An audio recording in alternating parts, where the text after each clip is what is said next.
CB2, who wants to be mic runner? Carisha, okay.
We could start in 1 more minute.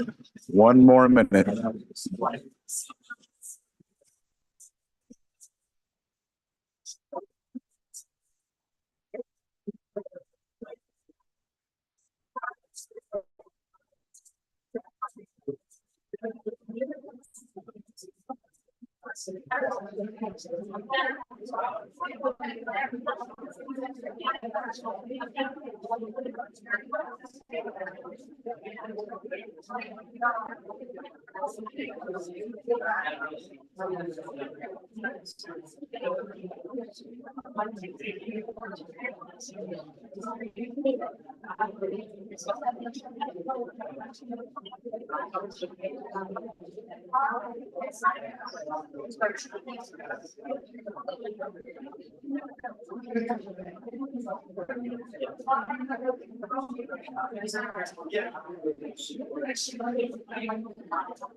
All right, welcome to the very special meeting, June 18th, Community Board 2 meeting about the One LIC vote.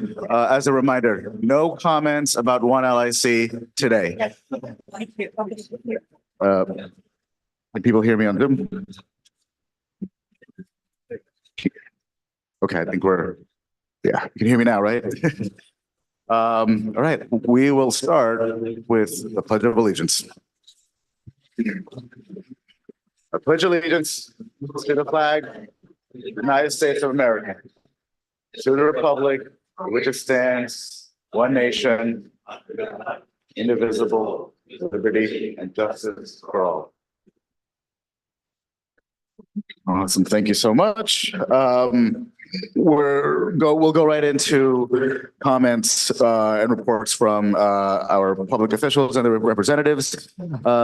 Tiffany from Congresswoman Nydia Velasquez's office, I'll let you go first because you should be you give a quick update.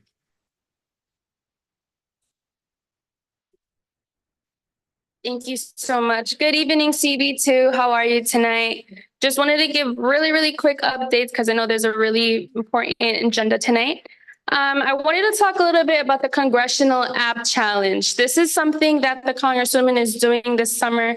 If you have a child, a grandchild, literally anyone that's in middle school or high school that's into coding or not into coding, this is an opportunity for them to get congressional recognition up in DC, also to meet the Congresswoman. So this is something really big. So I have a whole bunch of flyers in the front. Please, if you have any children that just wants to get a little bit more involved, this is something that they could get involved into. 3 pieces of legislation. She introduced HR 404, which prohibits ICE agents from conducting immigration enforcement operations while wearing facial coverings. Another thing related to ICE is that she amended an Immigration and Nationality Act to prohibit any immigration officers or agents to wear clothing or other items bearing the word police. So this would kind of give us some clarity from ICE agents to police. And lastly, I know we did an event last year in regards to FinCEN. She introduced something called HR 3829, which basically tells the director of FinCEN to give a little bit more clarity, since the Trump administration kind of said, hey, you don't have to put your small business out there in terms of putting down your name, your address. But the Congresswoman was saying this is actually really false. You should do this because it prevents shell companies from making sure the nation knows that your business is a real business, which really helps in terms of money laundering. So just to make sure that your business is safe and sound. I'll give updates in September, but as of right now, this is all. Again, Congressional App Challenge, please spread the word. All right, thank you. Any questions? I see we have representatives from Assemblyman Moraga's office. Any update? No, we're good? All right. Who else do we see? Megan Newan from the Mayor's Office of Community Affairs. Would you like to give an update?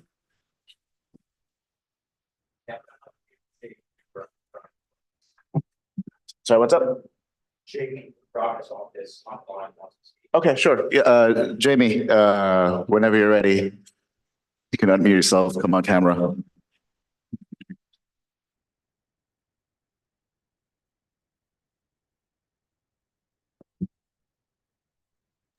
Hi, all. Sorry, I wasn't able to unmute. Sorry I can't be there today. I'm sick. But I did want to give really brief updates. So really happy to highlight that session is over in Albany. So the assembly member will be in the district full time. I did want to highlight 2 pieces of legislation he was able to pass in the assembly and also the Senate. The first one is a student financial aid related bill. It pretty much is giving more transparency and clarity to students about understanding the net cost of tuition, right? Especially our first generation students, when they get their financial award letter, a lot of times universities will just say, your cost of attendance is like only $3,000, but like $2,999, it's like loans. So this bill just makes it transparent, understanding what the true net cost is, which is before loans, but after Pell Grants and other state and federal financial aid that they get that they don't have to pay back. The other big bill that passed is in regards to the Freedom of Information law. He was able to successfully get this passed in the assembly this year, which we're really happy, which will increase government transparency and pretty much be setting deadlines for FOIA requests. So there will be a lot more stringent deadlines with a few exceptions for government agencies, but we're hoping that this is able to allow people to get access to really pertinent information that is often really hard to navigate if you're not from a government office, and especially just as a resident of New York. And that's probably my updates there. We have a lot of community events coming up. We have a backpack giveaway that'll happen later this year, which I will send updates to the chair to distribute to one another. But yeah, thank you.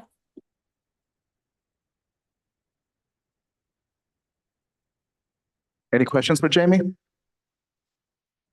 All right, you're off the hook. Thanks. Oh, and Megan, yes, as soon as you are unmuted, please give your update.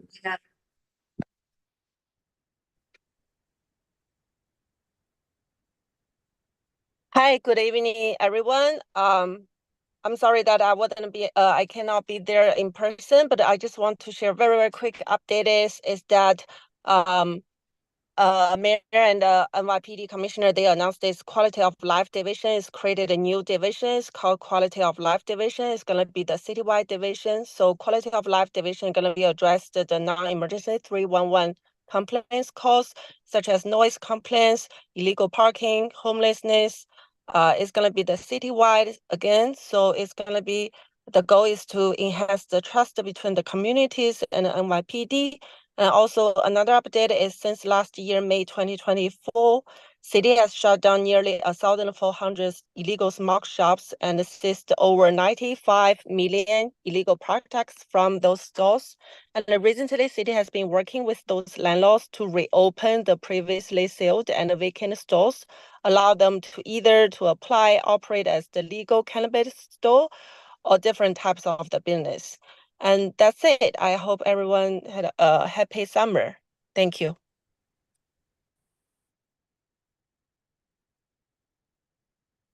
Any questions from board members for Megan? No, all right, thank you, Megan. I think that's everyone from elected reps, yep. And now for the elected officials themselves. Councilmember 1, please come up.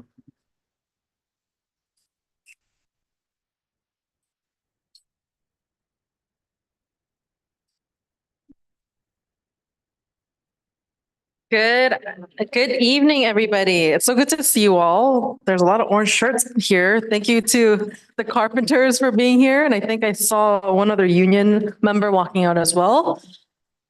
So thank you for being here. Good evening. It's so good to see you all. My name is Julie Wen. I'm currently the council member representing Sunnyside, Woodside, Lawn City, and Astoria. I know that we have a lot of agenda items to go through, but I wanted to make sure that we address something really important. Yesterday, when the Comptroller Brad Lander was arrested by ICE, that was unconstitutional and it was also illegal. As soon as that happened, many of us, because right now we're in the thick of budget season, we're slated to pass our city's budget of last year was 114 billion. It'll probably be higher than that. So we were already at City Hall, a block down, and we all ran over to make sure that we were advocating for him to be released. But I also think, yes, he was released and he is safe and he is okay. But furthermore, what is more important is that every single day, our neighbors, whether they're at a bus stop dropping off their child, whether they are at court following their legal orders to get to a legal document, continue to be in a legal documented status, they are physically being snatched. And yesterday, as soon as all of us elected officials got off the elevator at Federal Plaza on the 6th floor, 12th floor, 10th floor, all you're greeted with, and we're going to release the videos that we captured yesterday, are men who are wearing hats, men who are wearing face masks of some sort, as well as bulletproof vests, and they greet you with their hand on their guns. No matter who you are, they would talk to me only with their hand on their weapon, making it clear of who was vulnerable and who was not. So what we're seeing every single day is horrific. But I want to empower you that the reason why Brad Lander and other elected officials are going there week after week is because we have the right as the public to do court watching. And that is for any sort of court watching. And if you would like to volunteer to court watch the way that Brad Lander did, the way that I'm doing, the way that Kristen Gonzalez is doing, and many other elected officials, is you can go to the courts at 26 Federal Plaza and you'll see the immigration courts listing of where the hearings are happening in real time. And it was by chance that I walked into one courtroom and there were 4 people sitting there where the 4 of them were unrelated. So can you imagine if you're having a sentencing or a hearing and you have to be squished in with people you don't even know? And it happened so much so that out of the 4, one of them was a Woodside resident, a constituent of mine by chance. So any given day, you are able to walk in and be a witness and observe a court hearing, and you will hear in real time when the judge and as well as the general counsel from Homeland Security rules saying you are illegally here and you will be detained today. And as soon as they open that door, you will physically see people being snatched. When I was there, I saw a woman crying. I saw all men and women crying, but I saw a woman crying because her husband was getting taken. And all she wanted to do was hand him his papers so that he had identification cards and his paperwork of what he's filled out. And with one swing, a larger man who worked at ICE swung at her and she went flying down the hallway.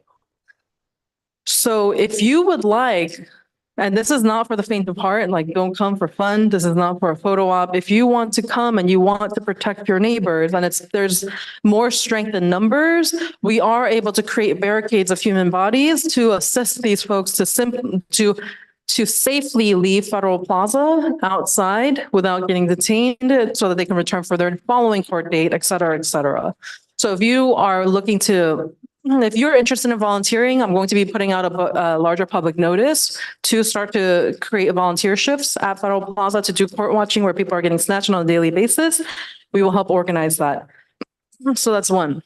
Another thing is we are getting a lot of notifications from folks who are saying, hey, I think I witnessed ICE arrest, or I think I saw this. I think there's an unidentified car.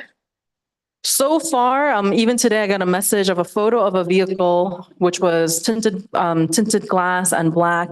But if you zoomed in, you saw that on the license plate. So it was from New York State. So it was a state federal agent. It was a state agent, not a federal agent or an ICE agent. So if you're not sure, please tell us in real time. And we have a open line communication with our federal elected, our Congress members, as well as our state assembly, state senate, and our office to make sure that we're doing verifications with NYPD, state, and so forth. So I would much prefer that you bother us and text me 15 times and go out to social media, spreading more fear and misinformation, just so that we know that, yes, we need to know where it was and when it happened. And if you are a witness to what you think might be an ICE arrest, please take out your phone and record and make sure that you let them know that they have the right to remain silent and they do not have to cooperate, and you request a judicial warrant in real time. But we don't ever want to have the situation where we can't identify who was taken and we can't identify any of their family members. We can't identify anything, and it makes it really hard for us to chase a ghost. So those are my recommendations on what's happening. And we'll have a further, more detailed email out for everybody so that we're working together as a community, because you're seeing it all throughout California. You're seeing it in other states, in Chicago, where the community is mobilizing quickly. In the sight of ICE, they are blocking cars. And I am not legally telling you to do that with your bodies, but I'm saying that if you feel so led, that there are ways that you can protect your neighbors who are undocumented. Next, we had some really good news yesterday. What we first had voted on as LIC underline or LIC ramps, that is now being voted on the Public Design Commission on June 25th, and then it goes into construction very soon. This was a long time coming, so thank you to Court Square Civic, the community board members, Socrates Sculpture Park, and all the other advocates that fought for this. It's going to have a new dog park. It's going to have a playground. It's going to have a walking space, art space. It's going to have a picnic space. It's going to be a wonderful addition to open green space in Court Square. And I also need to give a shout out to Governor Kathy Hochul's team. They closed a gap through the DRI fund to make this happen of $2.6 million. Next, we are also moving towards the opening of Court Square Library finally. So we were able to close that funding gap as well, which was, I believe, 1.6 million or so. Thanks to the governor as well. Governor Kathy Hochul has been very generous to our community, has closed that gap, and now that is also going into construction and renovation of the space within 5 Points. So we will keep you posted on that. And we've also been doing a lot of DEP inspections. My chief of staff is here. He has been walking through with DEP. If there are parts of this district, I know that they've been at Blissville with the DEP Queens Commissioner. If there are other parts of the district that you want us to come see and make sure that it's properly inspected so that we have clear estimates and studies done for funding, please let us know. We also sent a letter with 10 nonprofits and organizations supporting the lots under Queensboro Bridge to open up to transform them back into green space. So if you don't know, the NYCHA residents have shown us photos and we found archival photos of how Baby Queensbridge Park was actually an extension from the waterfront all the way to Queensboro Plaza as open green space and park space when it first opened. Currently, if you look at the Manhattan side, it is a TJ Maxx, a Trader Joe's, a tennis park, blah, blah, blah. And then on the Queens side, all we have is storage and parking. So we are looking to change that through the One Long Island City project, and we're making good progress on that with the Department of Transportation. So right now, we're currently in the midst of city budget. The city's budget will pass in June 30th is when we're going to be voting on it. So a lot of the negotiations are still going to be happening up until the end. If there are certain things that you're really upset about, please feel free to email us, and I will do my best as one of the few members on the budget negotiation team to make sure that it makes it through. And last but not least, folks, it's really important. Early voting has started on June 14th, and our election day is June 24th. Vote, whoever you vote for, but please don't forget to vote. And I just want to thank you all, for many of you, especially the veterans who've served on this community board for a very long time, for being in this fight with me, for being committed to advocating for our community, because the commitments that we've had, like the Long Island City ramps, the Court Square Library, and the schools where we are going into construction for Parcel C, and we are also going to construction for Court Square Elementary School.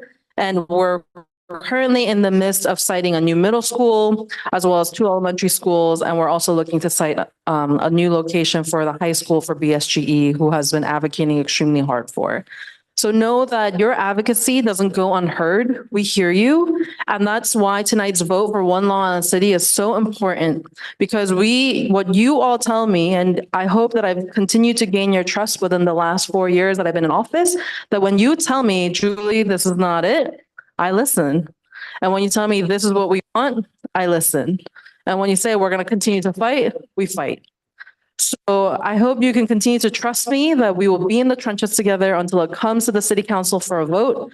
And what's most important today for me is that you vote with stipulations. This is not a perfect project because we don't get to negotiate on a council, on the community board level, but at the council level, we do get to negotiate.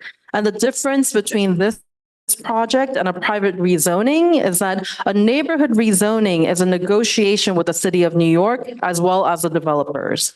And when in a typical project like a private rezoning, when you vote no, yeah, that could be really helpful for me to negotiate. But when we're voting no on a city project, it weakens my hand because we're the other neighborhood rezonings in the city of New York.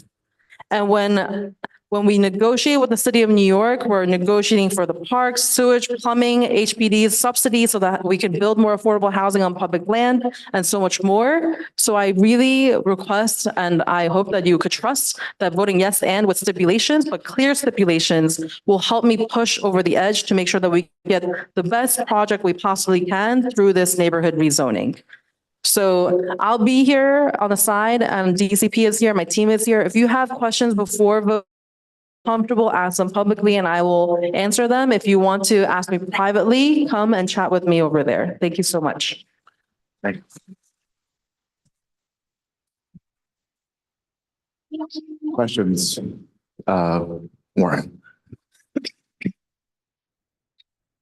Where? Thank you for your advocacy on Blissfield's behalf with the environmental issues. Do you have any updates with the green asphalt and the fly ash issues that we're facing with the companies that are operating there? Yes, Thank Nick, if you could come forward and give us a clear update because he's been working on it most closely with Emily Gallagher's office from the State Assembly.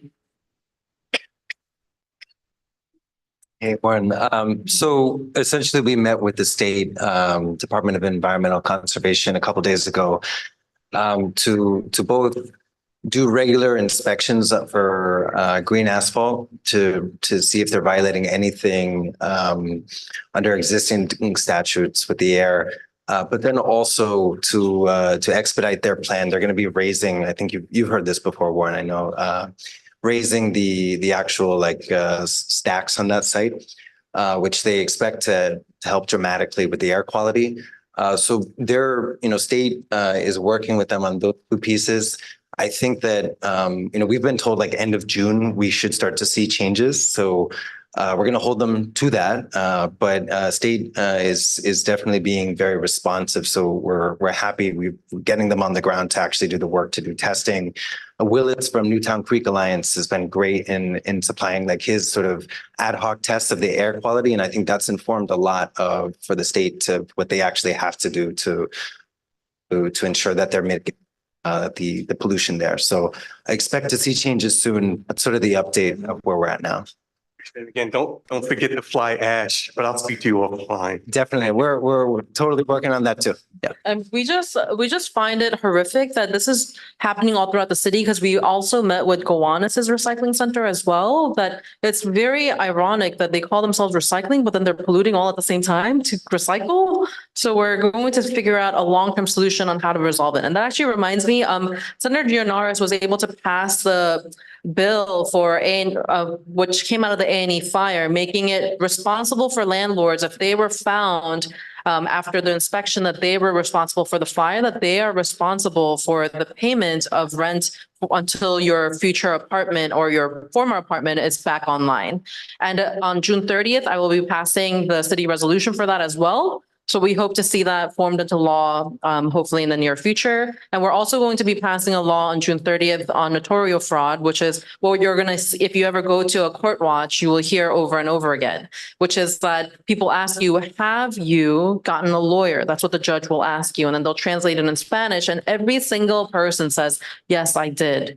I reached down and I had to pay in advance. I paid these thousands of dollars. And then they say, where are the court papers that I requested then? And then they say, the person never gave it to me and they disappeared and they ghosted me. So our notarial fraud bill will increase the fine so that when people are caught as bad actors, continuing to be predatory to undocumented immigrants who are extremely fearful of the current environment, that they will have severe punishments for their actions. Next question, please. Okay. Anyone? All right. Well, since there are none, I will be around. Thank you.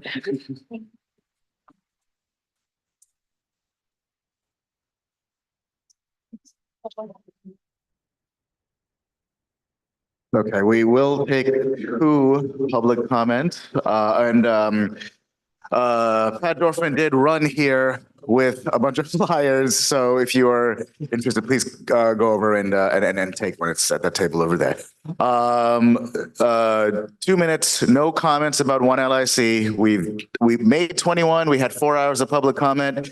June 5th, we had 2 hours of public comment. We've had 380 emails or so that I transferred by hand of public comment.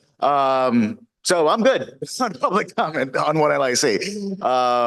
But yeah, on regular business. So Michelle Abramov, are you here?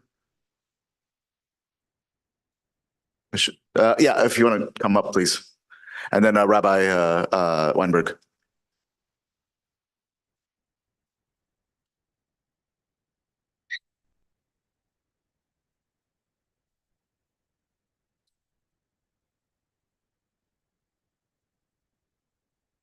Good evening, everybody. We're good? Yeah, usually I don't use a mic. I have a loud voice. My name is Rabbi Zev Weinberg. Together with my wife, Rivka, we started the Jewish Community Center in Long Island City in 2006. And I just wanted to take this opportunity. I don't want to take up too much of the time. I know we have a very important agenda tonight. I just wanted to take this chance to introduce myself and to introduce our organization, to let everybody know that there is, a wonderful, healthy, flourishing Jewish community growing every day here in West Queens. And our mission is focused a lot on education, but our mission is to assist all the residents of West Queens in their physical, emotional, or spiritual needs. And throughout our almost 20 years, we've done a lot of very various things. and we continue to do. So if anybody is looking for assistance in those areas, our doors are wide open. And I'm actually here tonight with a whole bunch of members of our congregation that would like to be here to make sure that, you know, everybody does know that there is a Jewish community center. And again, the doors are open and we look forward to many more opportunities, you know, to do things together. Last night, we had our Hebrew school graduation where 54 children graduated Hebrew school, and it was hosted in Culture Lab, which was amazing. Thank you, Ejo. So this is our kind of official type of announcement because it has come to my attention that not everybody is aware. Thank you for the time. God bless you all. And let's keep going on with this. We're good? Please.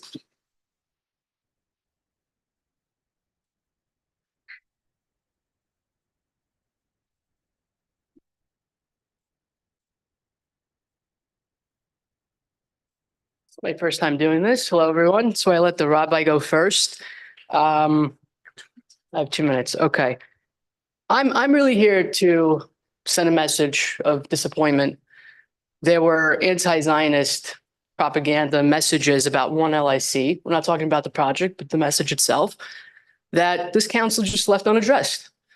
I think some were approached, didn't do anything about it, and I don't understand why.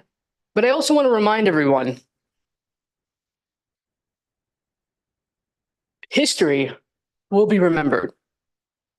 And as you guys are aspiring to be politicians and move up, this will be remembered. So I'm hoping collectively you guys can find the voices to do the right thing and understand that anti-Zionist messages really means anti-Jewish. That's what brought me here right now. That's it. Thank you. Councilmember, if you'd like to address that.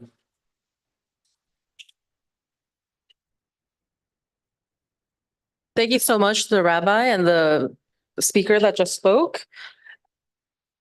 So to address the elephant in the room, there was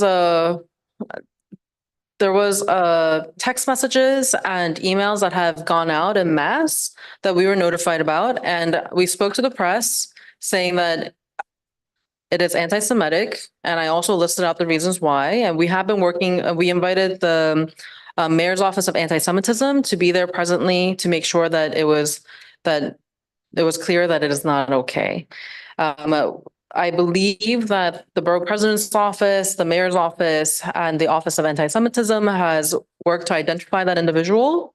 And that individual, I believe, is having it addressed. And yes. So we sent it to the press. We can't always control what the press prints, but I did reach out to them and I said, hey, you didn't print everything that I said.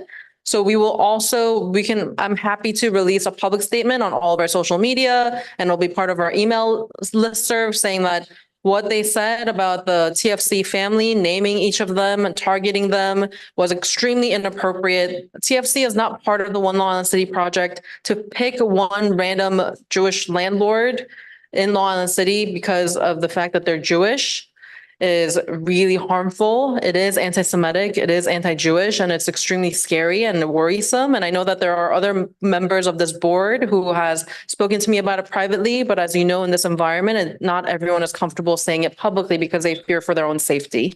And we recognize that, and we want to make sure that you all know in this district, we don't tolerate anti-Semitism, we don't tolerate any sort of anti-bias.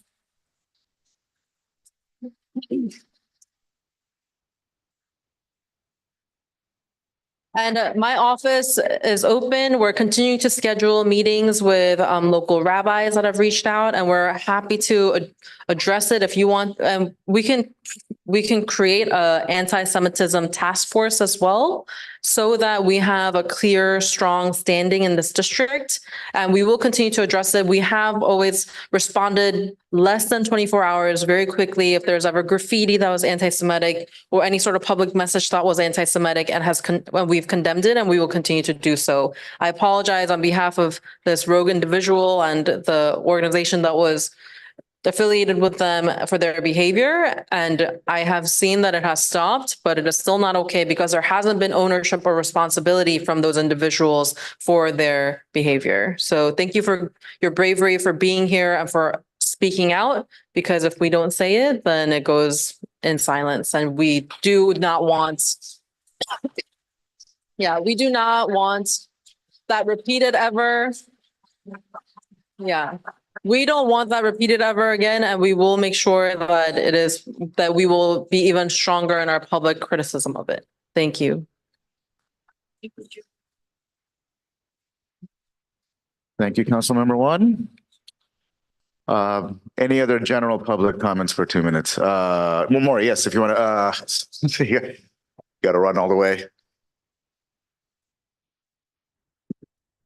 I'll make this really quick. Perhaps maybe the board wants to take up an opportunity to do a public resolution about this, especially in light of the recent, I think this week, the FBI announced that Jewish people should be very careful and not be wearing any jewelry or anything that marks them as Jewish because of increased Middle East tensions, et cetera. So maybe it's time that the board considers a resolution in support of the Jewish community.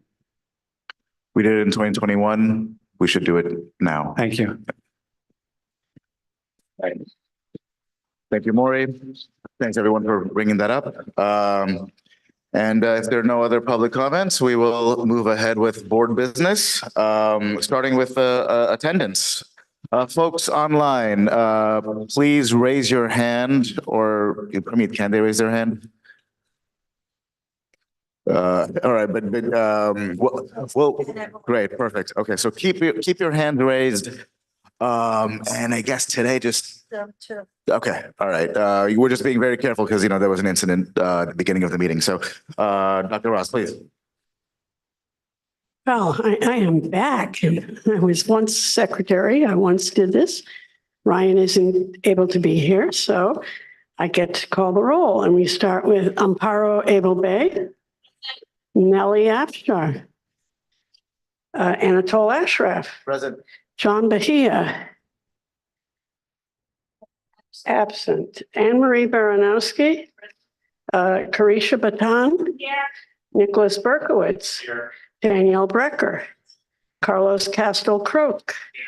Evelyn Chango is online? Yes. Did we hear her? Okay. Lisa Charles is absent. Are you here? No. Lisa Charles. Yeah. Tanya Chavez is right here. Osman Chowdhury.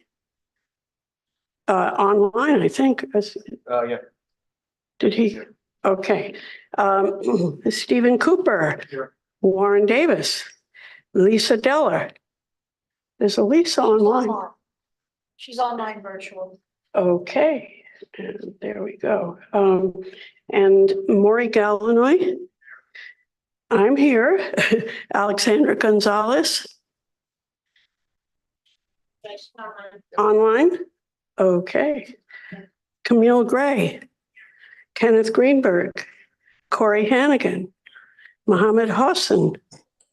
Don't see him here yet. Absent, I guess we have to say. Christine Hunter. Diana Kieshler. James Kim. Pramit Kumar. Chemang Lama. Bradford Lieben. Sheila Lewandowski. Benjamin Lucas. Patrick Martinez. Eric Narberg. Andy Olivares. Not online. Absent. Riley Owens. Jolie Patel. Thank you. Randy Plemmel. Pia Raman. Maya Saab, you're virtual. I think. Yes, Virtual. online. Okay, Norberto Saldana. Alyssa Sawicki. Fulgen Sherpa. Ryan Smith is virtual. Okay. Caroline Spitzer. Lauren Springer. Akello Thomas. Absent. Amaury Valdez is virtual, I believe. Yeah, okay. Elena Van Sluten. Leticia Vasquez.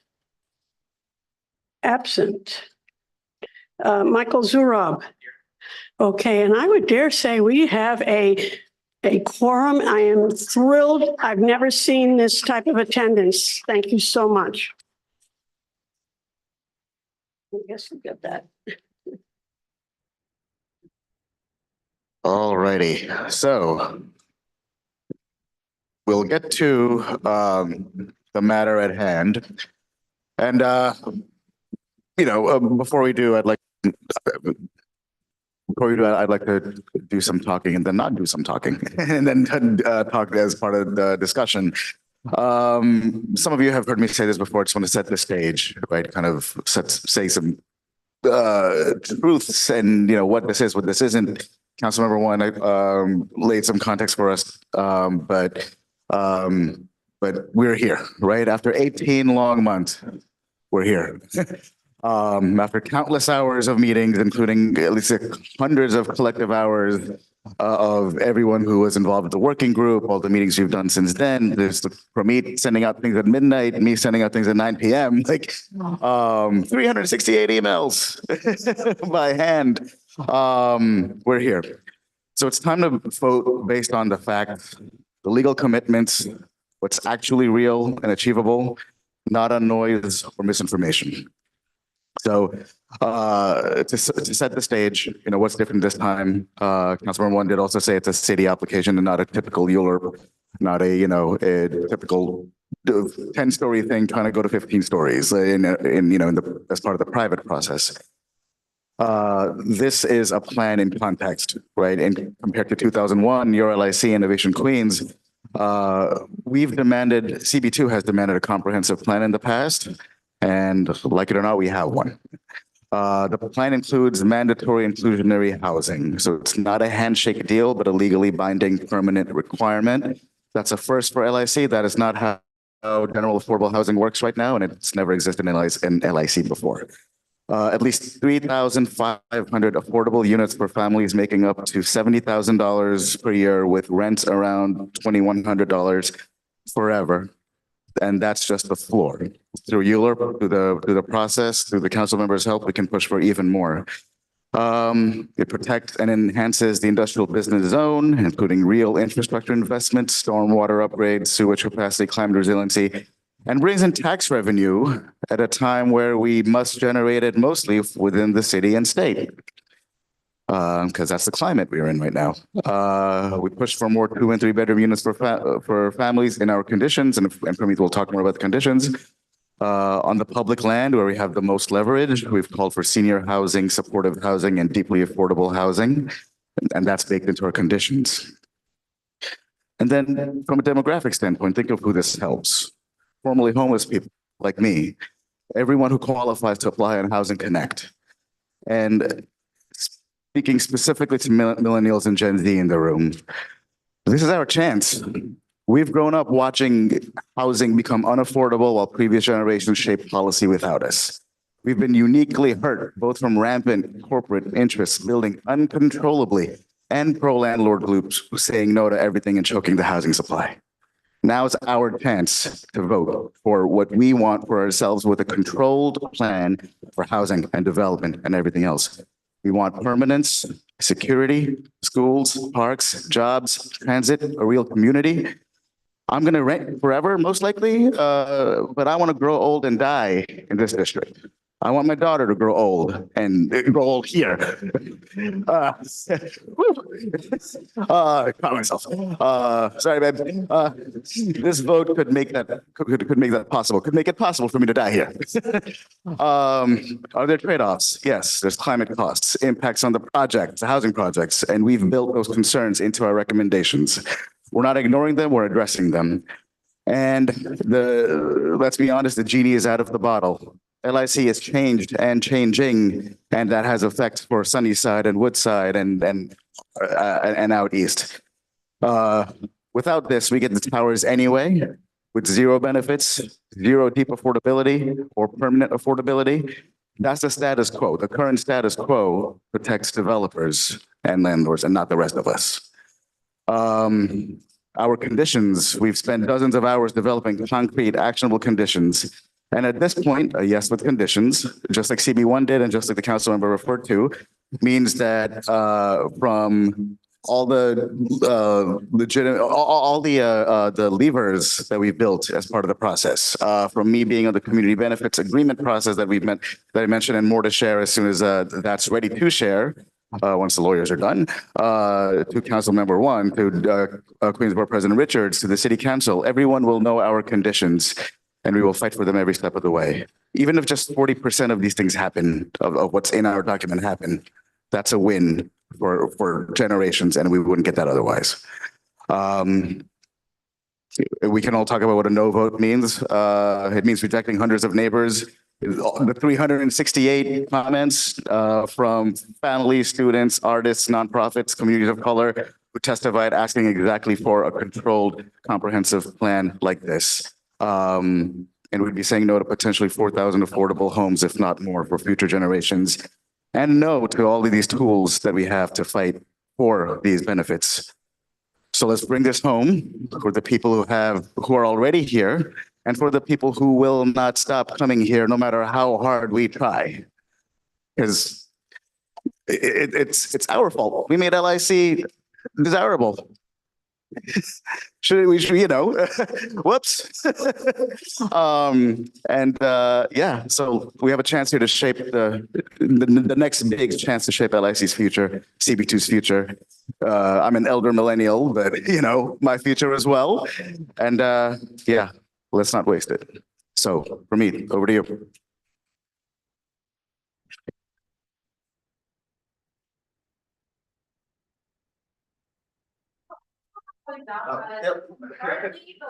About 4,000 that's set aside for affordable is just the floor. As you saw with Innovation Queens and other projects that I get to negotiate in the council level, we're going to be getting a lot more, especially for public owned land. It's going to be mandatory that through HPD subsidy programs, that 15% of it is set aside for formerly homeless. So that means that we're going to have housing, 15% of whatever is created, for $0 to $30,000 a year. That's your yearly income. Right now, we have 38 shelters in the city, in our district alone. And that means that we have at any given time, more than 12,000 people living in shelter, and we want to mitigate that by building supportive housing anywhere we can, as fast as possible. So I want to put that into perspective because I'm also a renter. I'll probably also be a lifelong renter along with Anatole and anybody else. Thank you, Council Member. Hey, everyone. My name is Pramit Kumar. I was the person in charge of the working group along with Anatole and Christine. And so I want to tell you a little bit about the working group process, our recommendations before we have our discussion and our vote. Apologies for some of you who've heard a lot of this multiple times, but we think it's important to do it one last time before the vote. So in month of May, we reviewed the entire draft environmental impact statement, the DEIS, that the city put out. And we formulated a number of community recommendations that addressed several key thematic areas. So things like zoning and development, housing affordability, infrastructure, arts and culture, open space, and community oversight. We were a pretty diverse set of stakeholders within the community board. Lots of different committees were represented. And then we also had city agency representatives. We received some pretty technical briefings from agencies like the Department of City Planning and the Department of Environmental Protection. We examined a lot of renderings and data. We discussed hundreds of pieces of public testimony, as Anatole mentioned, including the responses from the May 21st public hearing that we had at LaGuardia. And then as a result of this process, the working group produced a pretty comprehensive set of recommendations. And these were aimed at ensuring that the benefits that we see from the ONLIC process, they align with the scale of the growth that's being projected. So these recommendations, as Anatol said, they emphasize the urgency that's necessary to tackle the housing crisis, and it insists on an equitable and accountable approach to planning. So they were included, or they will be included as part of our advisory opinion for the ULURP process. Like we've said before, we're not going to do a simple yes vote or no vote for this. We're going to either approve with conditions or reject with conditions. And these recommendations that we discussed tonight, they're going to be the conditions that we submit through the process. So with that being said, let's talk a little bit about these recommendations. And you all on the community board, you have the 14 or 15 pages long document and you've read in detail. So I'm just going to summarize a little bit of what's in there. Obviously, our recommendations go beyond this and go into a lot more detail. So among a lot of other things, we're calling for deeper housing affordability through the mandatory inclusionary housing program. We're asking for options 1 and 3, which is the deeper affordability. We want prioritization of 100% affordable housing and family-sized units on public sites, along with schools and open space. We want expanded outreach for low-income and voucher-eligible residents. We want a sequencing plan that aligns development with the timely delivery of schools, sewers, transit upgrades, and public safety resources. We want the city to integrate climate resiliency into all waterfront and public space development and to establish transparent reporting and agency implementation plans tied to the rezoning's projected growth.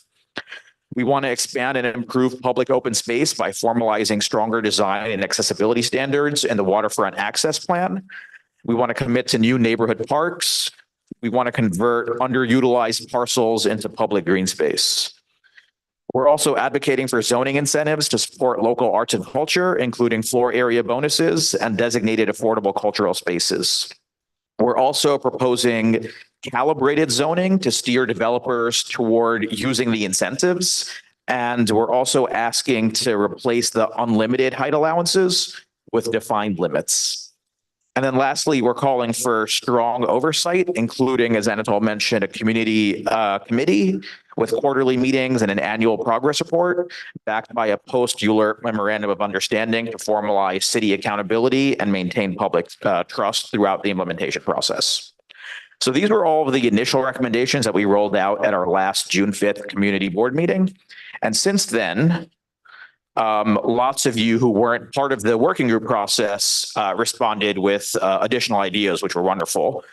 And we actually, after some discussions and back and forth and edits, we added almost all the recommendations that people had because they all built on the core vision by proposing more strategies to align development with what our community needs. So I'm going to summarize some of these additional recommendations very briefly. And again, these were the ones that in the document that we shared via email were highlighted in red. So these additions include urging city and state officials to match housing affordability standards more closely with neighborhood income levels and incentivize projects that exceed minimum affordability thresholds. We suggest tools like density bonuses and transfer of development rights to support deeper affordability and mixed income stability. We advocate for prioritizing home ownership for first-time buyers and ensuring stalled or speculative projects are reviewed.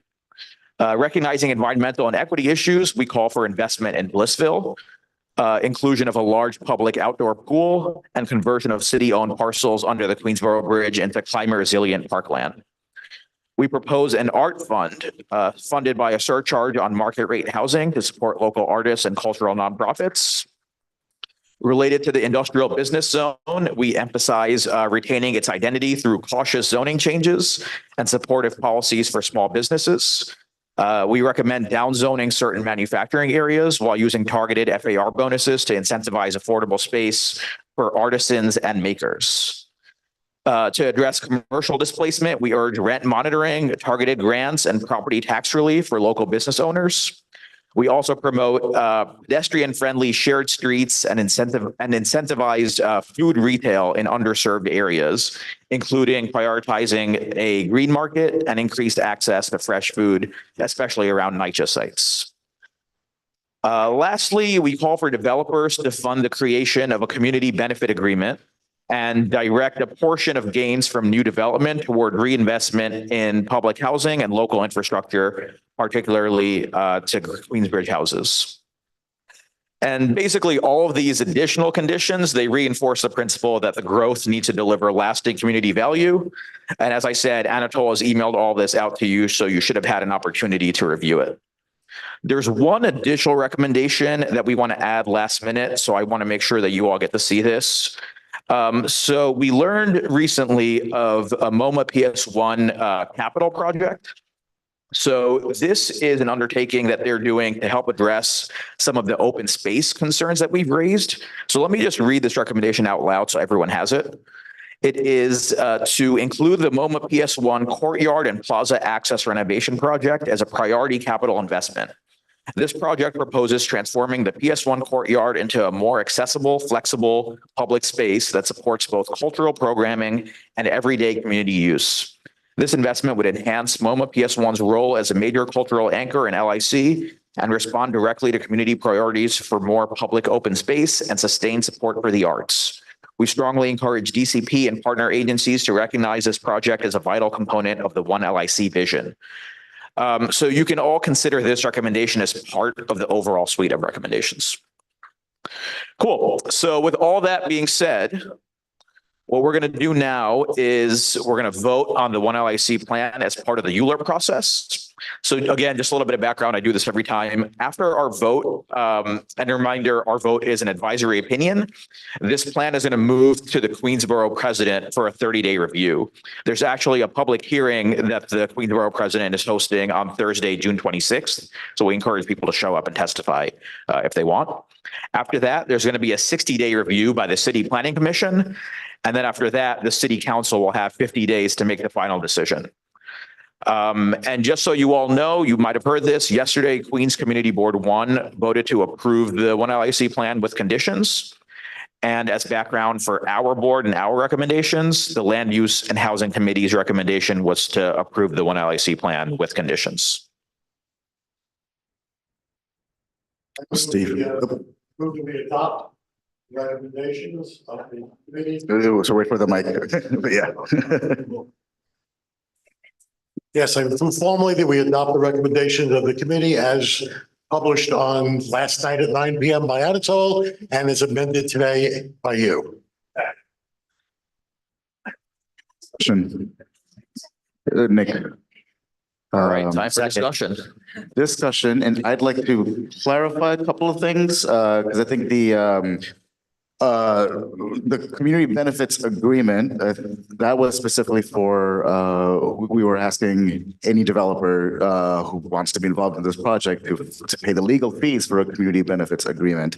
And we should also clarify, I think we already have, but anyone who does, any developer who does not want to, who does not provide significant affordable units or significant community benefits will have their height reduced. I think we can say something around. Yeah, those the details are definitely in the document. Yep. Perfect. Discussion. Okay, Christine.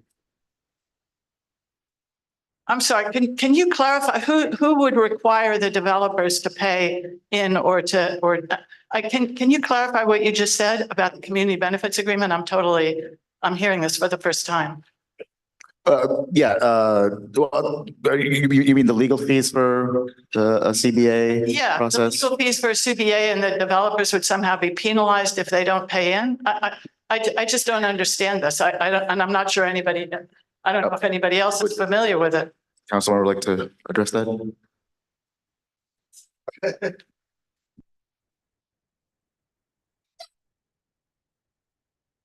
Thank you so much, Parmeet. He's such a good facilitator. He's been giving so much time to the community board as a volunteer.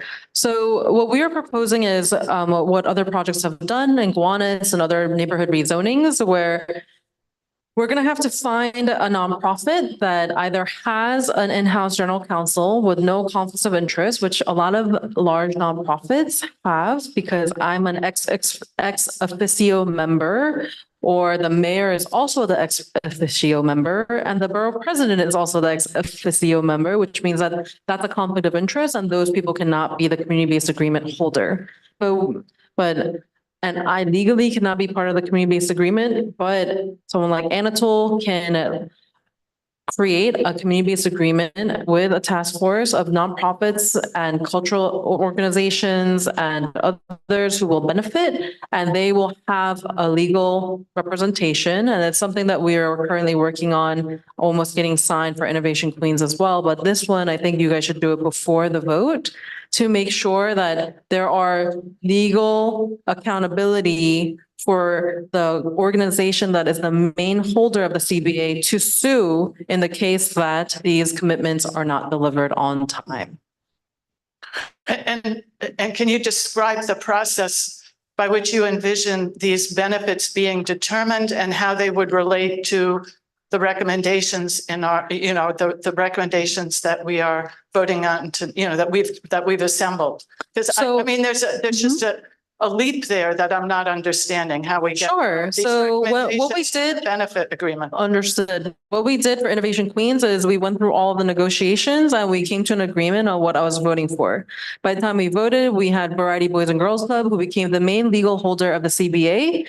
And there was a lawyer that created with, in addition or in conjunction with the developers' main lawyers, because there's multiple landlords in that project as well. And they have a legal document that they are negotiating to sign in agreement that when it gets built, that those XYZ things that were agreed upon will be delivered by a certain date. And they both sign saying, yes, I agree that I will sue your ass if you don't deliver this by this time. And what group from within the community would be negotiating these benefit agreements? That is still yet to be determined, because what you need first is the fund to pay for the lawyer to be the CBA holder. So that is what they are proposing, that the developers, and this is not new, a lot of other projects have this, where in escrow, they say that, oh, us as 15 developers or 10 developers agree that part of this neighborhood rezoning, we're going to pay for the fund for the legal fees for the CBA, in which will cover the legal costs. And then you can find, because no nonprofit is going to jump to volunteer to take on this liability until you have the money to cover it legally. So that's what they're talking about. But I think heard you or Anatole say that if there are developers who don't buy into this agreement, they will somehow be penalized, and who would enact those penalties? So the resolution is calling for the removal of any developer that is not participatory in community benefits or additional MIH affordable housing beyond MIH. So before we move forward. Removal, how can you remove a developer? Cut them out of the map before we vote on the zoning. So if there's a developer that does not want to do any community givebacks, we will cut them out of the rezoning map. You mean you'd literally end up with a rezoning map full of holes and city and that. There's actually, what I'm trying to tell you is that there's actually nobody right now who is unwilling to provide community benefit of either additional MIH affordable housing or a community benefit by working with a nonprofit to give them low cost or free space. So we shouldn't have that problem, but I understand that the community board wants to have additional accountability, and that is why that is in there. But I don't foresee this being a problem. Okay, I guess. Hey, Christine. I think there's just this is all sort of a new next step that we're hearing about for the first time tonight. And then, the board members are going to be, the board is going to be in recess over the summer when a lot of this is happening. So I think there needs to be some some fuller communication to the board so that everybody can really understand this. I'm not opposed to it, but it's coming up for the first time and it's a little. So this isn't new in the city of New York. There's a lot of other CBAs that happen. We're happy to continue to provide communication all throughout the summer as this is happening. Sometimes it happens before before the council vote. Many projects happen after, many projects try to aim to do it before, and that is what we are aiming to do, to make sure that there's a CBA that is signed and legally paid for to ensure that there's additional accountability. I mean, it all sounds good. I wish it could have come up and been discussed and presented so that we understood it more fully before tonight. And it's going to be a long process also, right? And if I'm involved, then that means that these 15 pages of documents are going to be involved, right? Yeah, no pressure. Hey, Christine, I agree with you that these details are pretty new. I just want to, yeah, I want to read the text that we have in our recommendation that sort of gets to the vision of this, albeit not in the details, just so everyone knows. So what we're saying is establish a community oversight committee convened with participation from CB2, local stakeholders, city agencies, and development partners to monitor implementation progress, surface issues, and advise on course corrections. Developers participating in the rezoning should be required to cover legal and administrative costs associated with drafting and finalizing a community benefits agreement, CBA, to be signed prior to ULURP approval. That's what we have. It seems like, again, with a lot of these things, we've stated what our vision is going to be, and the tactics and next steps are going to have to be sort of aligned on and worked upon with the city council and Queensborough president and everyone else. And it seems like that's what Anatole and the council member are working on. Just a friendly amendment to the motion would be only to change it from should be required to require developers to participate in the rezoning. Yeah, we can make that stronger. Anatole, do you mind taking notes? Thank you. I'll second the motion. I second the motion. I accept. I accept it, yes. Mark. Just a point of clarification, the CBA, is that for all of our recommendations that it would monitor or just the MIH or? I think we'd have to negotiate what would be in the agreement. So that's a separate next step that whoever is part of this working group would have to do. That's a good question. So legally, it would be separate. Oh, here's my cell phone. So for city commitments, so for our sewage and resiliency infrastructure, for our schools, or anything that may also be with the state, like for the MTA to have additional bus services, that would be through a commitment letter through the city of New York. And then this CBA is for the private commitments with private developers, which you would sue them in the case that they don't deliver on time. So that's how the CBAs work in the city. And it's not just limited to the MIH, it's all the. MIH would be through the city's commitment, because that's what I'm going to be negotiating with the city. So that's what I mean by I need as much strength as possible as I compete with all the other neighborhood projects that are happening. And we're all competing for the HPD subsidies, and I want to win and get the most. And so for all the private stuff, that would go into the agreement. All of it, we can make all of it. The private ones can go into the agreement, but the way that it typically works is if, for example, if there are 5 developers and each of those 5 developers have committed to 5 nonprofits in our district for their community give back. Those 5 nonprofits are the ones that are part of the CBA. It's not going to be like, I'm going to use Chemung as an example. Chemung all of a sudden be like, I'm going to be part of the CBA. No, because you don't have a legal stake in this negotiation or this contract or this agreement or commitment. So the people who are going to be holding the CBA are the people who have real skin in the game of what they're being committed to. So that's another reason why these things aren't exposed, because the negotiations happen in real time once it comes to the council. Thank you. I just have one more question. So to the extent that some of what we're asking for in the recommendations, and one of the major things I think is more public space, which is desperately lacking in the ULURP plan, and that land is currently privately owned, can that fund be used to purchase land, which then would become a city park? That would not be part of the CBA fund. That's a completely separate negotiation with the developer directly. Because if you look at, for example, behind 5 Points, there's a little park, privately owned land, but to a regular neighbor, not the community board members, because you guys are extra special. But when you look at it, you might think, oh, that's just an extension of Hunters Point South Park. It's not. That's a privately owned park that is maintained and run by TFC. I understand that, but so there is no. So if you're requesting that we have private land that is used as park space, that would be a private negotiation with the developer or landlord who owns that land. And that can be part of the CBA. But you are not acquiring land unless you're asking me to purchase land as City of New York, but the land is not for sale, the ones that are part of the project in one LIC. So there's not a mechanism for this fund to be used to purchase land on behalf, that could then be used as a city public park. Well, there's a 2-point problem. Long Island City has the highest market value for land, and for me to try to purchase it, it would have to be for sale. Currently, there's no open space that is large enough and for sale that we could even acquire, even if I had the funds to purchase it. But we will be having open space along the waterfront. We will be getting open space underneath the Queensboro Bridge, and the other ramps to connect to the Long Island City ramps that we just opened. And the other developers on their own private land, it is in their best interest to provide more green space as well, which is what they will have to propose and negotiate on.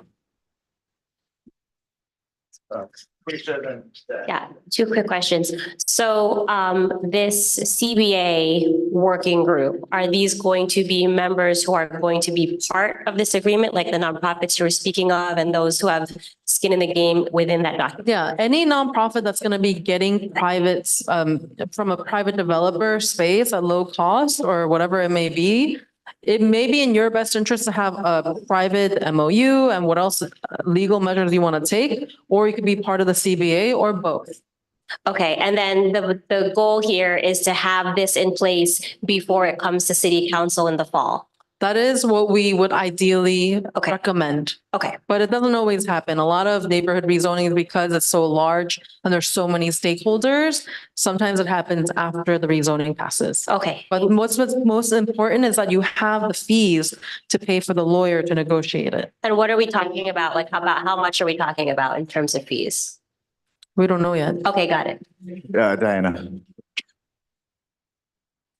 I just have a quick question about the the benefits agreement in terms of affordability. And I know that you're working on other negotiations, and I was hoping you could share a little bit more about the extra affordability that you've already been able to. So for public land, the affordability where we're exploring either 100% affordable, which in the city of New York, 100% affordable is capped at about 33 stories or so.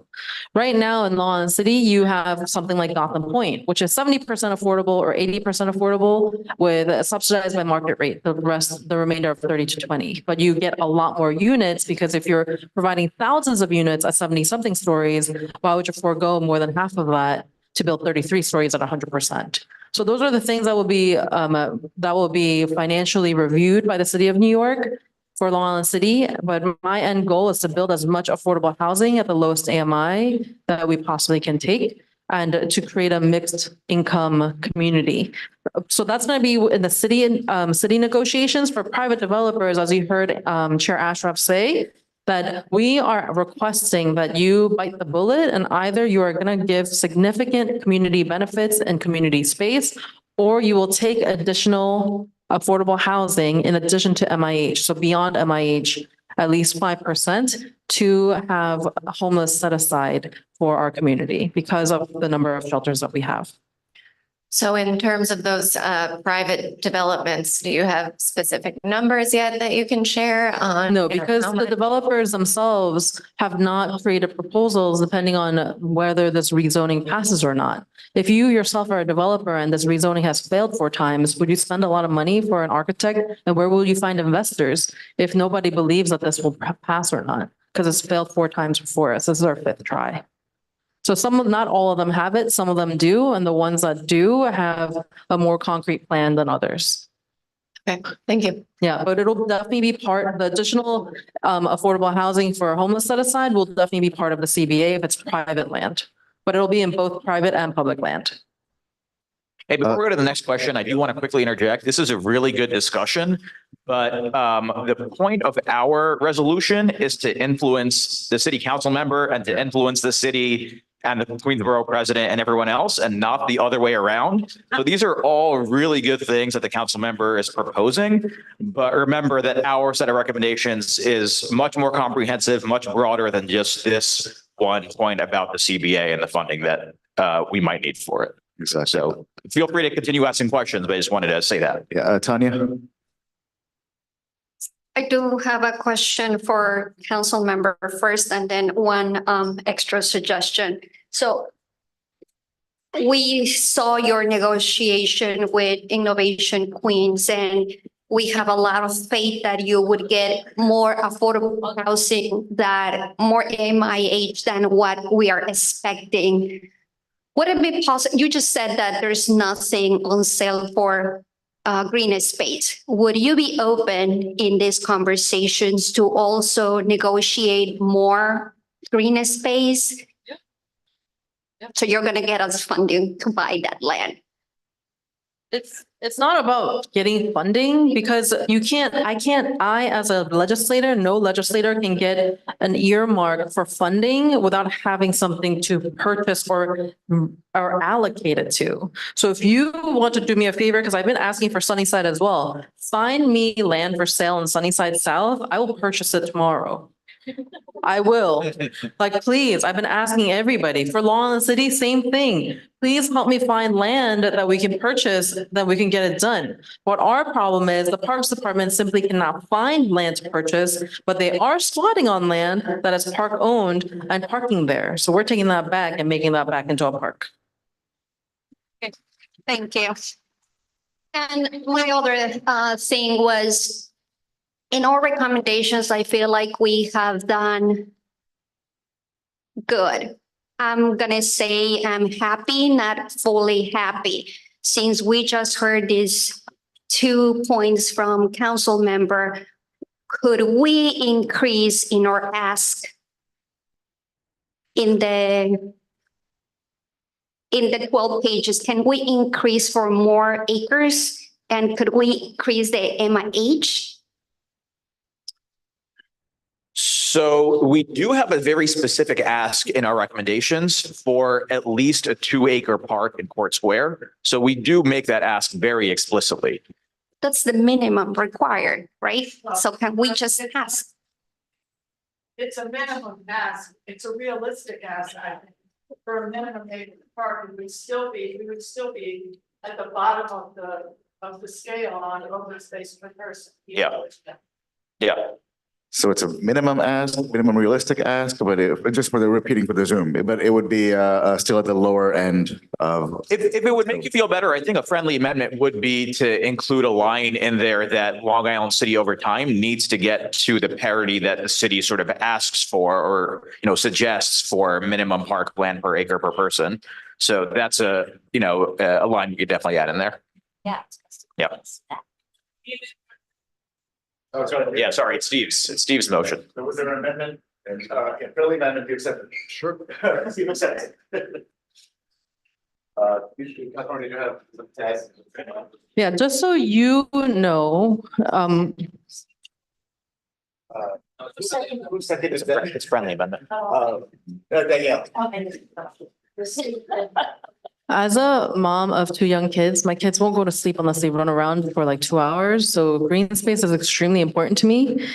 And if we are able to fight and achieve what we're asking for, and for some of our state advocates over here, Ms. Brucker, I have been asking Kathy Hochul and team for them to transfer our New York City DOT to state-owned land underneath the Queens Expressway. And that's all state-owned land that's just that people are squatting on with storage. So that's all empty. I'm gonna text it to you so that you have it.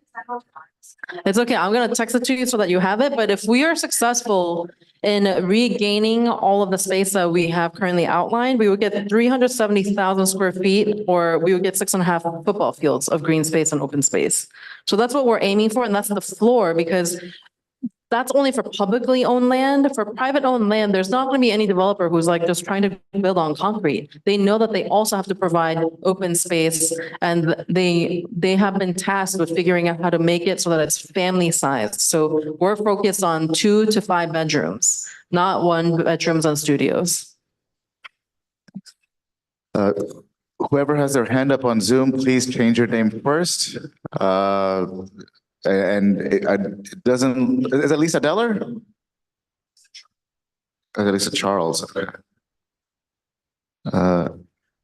Okay, go ahead. You can unmute. Yes, it's Lisa Deller. Can you? Lisa Deller, hi. Hi, can you hear me? I'm sorry. I'm at a wedding in Maine, but anyway. Above and beyond. This is a question about the public land and the CBA. So we're talking about negotiating utilization of private land to use for a public purpose, let's say, for open space, right? And so you could, through the CBA, negotiate with any one of the owners to dedicate open space for use by the public. Is that true? That's the idea. That's a yes? It's Yes. possible. All right. The public space, we're sitting on a huge site of public land. There is no reason, in my estimation, why a significant amount of that public land is not used for parkland. Doesn't make sense to me.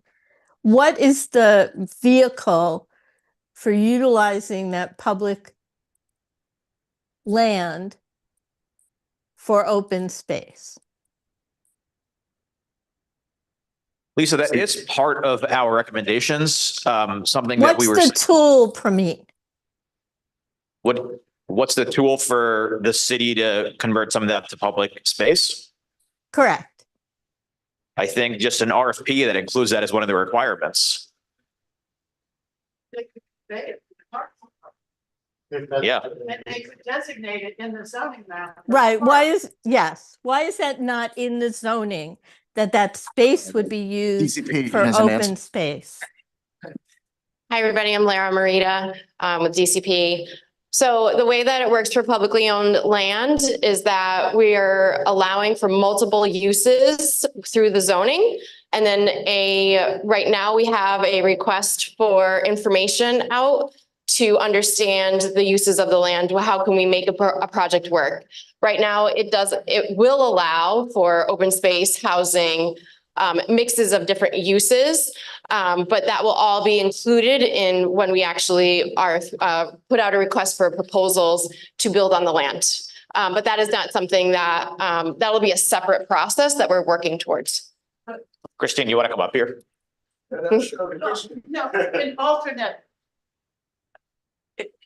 Isn't it accurate to say that an alternate process could be at this point, which would provide much more security for the long-term neighborhood, that in fact, the land that Lisa's talking about would become public parkland, to currently designate that as public parkland, a portion, all or a portion of the lot where the DOE building and the adjacent lot are, and simply designate it now as part of the process to be public land, not have a ULURP action for disposition, which would leaves totally hanging and allows the city to go ahead and sell it to private owners. That doesn't give me confidence as member of the public. So we will make sure that we'll have. Sorry, I have too many things in my hand. So the idea with the request for proposals and in that process, we write it together. I wouldn't want to put something that would be designated into public land, public open space now, because we don't know what the design will be. So we can't even figure out, we would have to figure out a site plan before we do something like that. I can't put half of. Buy the land before you design the park, or you have to have the land before you design the park. That's crazy. I'm sorry, if you designate the land, then you can design the park. If we're, it's a separate process. We have to acquire private property for that purpose, and it's not part of this. We're talking about the public site. Lisa's question is, what is the process for the largest, public sites that are contiguous to each other for all or a portion of that to be designated as parkland? I think we would definitely designate a portion of it as parks, open space, but I think we need to do a site design first to make sure of that. And I think it would be only fair to do that only because we don't know exactly what the mix of uses will be on the site and what kind of floor plates they'll need. I think we're asking for to set aside, to decide now as part of the neighborhood plan, not to build on that land, but to make it parkland. The whole entire site? Other than the DOE building. I don't think that we're in agreement about that. And I think. Well, I mean, if you look at this, well, Lisa, is that your question? Yes, that's my question. I am saying that the public land needs to be set aside as public open space. And if you're saying you, Department of City Planning, want to set aside a portion of that space for affordable housing, then do that. Be honest, be upfront. Let us know now how much of that land you're willing to designate today before this is voted on by the council as open space, and how much we need for affordable housing. Period. End story.